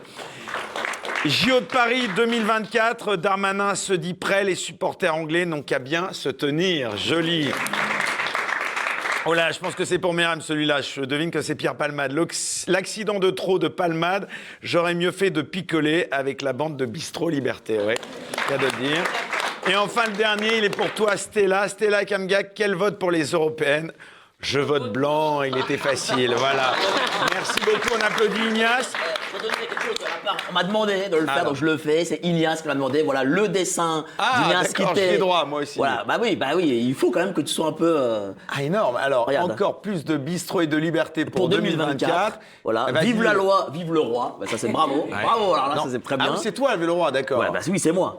Non aux nouvelles régions et aux injections. Ça, c'est Aldo et Myriam, d'accord. Vive la France. Ah bah, il avait Voilà, anticipé, incroyable. Et jalons aux enfants de la patrie. Voilà, très bien. magnifique. Vive Jalon. C'est donc vraiment... Nous aurons J'étais préposé au dernier message, hein, donc je le fais de la part d'Ignace. Voilà, si vous voulez bien commencer l'année, voilà, un portrait d'Ignace, une caricature, et ben vous allez sur son site. Ouais, et Dieu vous le rendra, Dieu vous le rendra. Oh, regarde Allez ta donc- caméra, elle est là. C'est où, celle-là? Voilà. Donc allez sur le site designas.com, voilà, et soutenez un dessinateur patriote, hors pair, magnifique, qui a vraiment le bon mot essentiellement. Il faut le soutenir, designas.com, et moi je le soutiendrai, tiens. Bon, allez, on t'applaudit. Allez, avant de se quitter, j'aimerais tous qu'on applaudisse bien fort parce que c'est une grosse équipe quand même derrière et on les voit pas, ils sont dans l'ombre. J'aimerais donc qu'on les applaudisse tous un par un. Tout d'abord, Raphaël à la réalisation. Merci Raphaël. Pierre au son. Mathilde au cadrage. Ainsi que Maxime et Charles que je devine derrière la caméra. À la production, bien sûr, Arnaud Soyer, accompagné de Marine, sans oublier, bien sûr, Charles Mathieu pour ses ouvertures. Et puis, bien sûr, la direction de TVL avait commencé par Martial Bill. Et toute son équipe emmenée par un cher monsieur Millot. Voilà. On l'applaudit bien fort. Et j'aimerais le plus gros, ce serait pour le public qui est derrière. Je n'oublie pas, moi j'aime bien les gens qui ont une parole, qu'on va tous débarquer dans ton bar, hein, puisque tu nous as tous invités. Avec Tu vas plaisir. payer. Avec plaisir. Merci beaucoup, c'était un plaisir en tout cas de vous avoir pour ces fêtes de fin d'année. On se retrouve donc l'année prochaine pour une nouvelle saison, en tout cas un nouveau numéro de Bistrot Liberté avec plein de surprises encore. Passez, si cela est possible, tous de bonnes fêtes. On pense évidemment à tous ceux qui sont isolés alors on fait cette émission. Et puis en espérant en effet qu'il y ait de meilleures choses en 2024. Bonne soirée à tous, à l'année prochaine. Bye bye.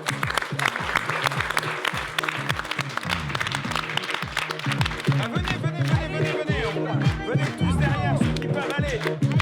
Allez, voilà. Et le public, voilà.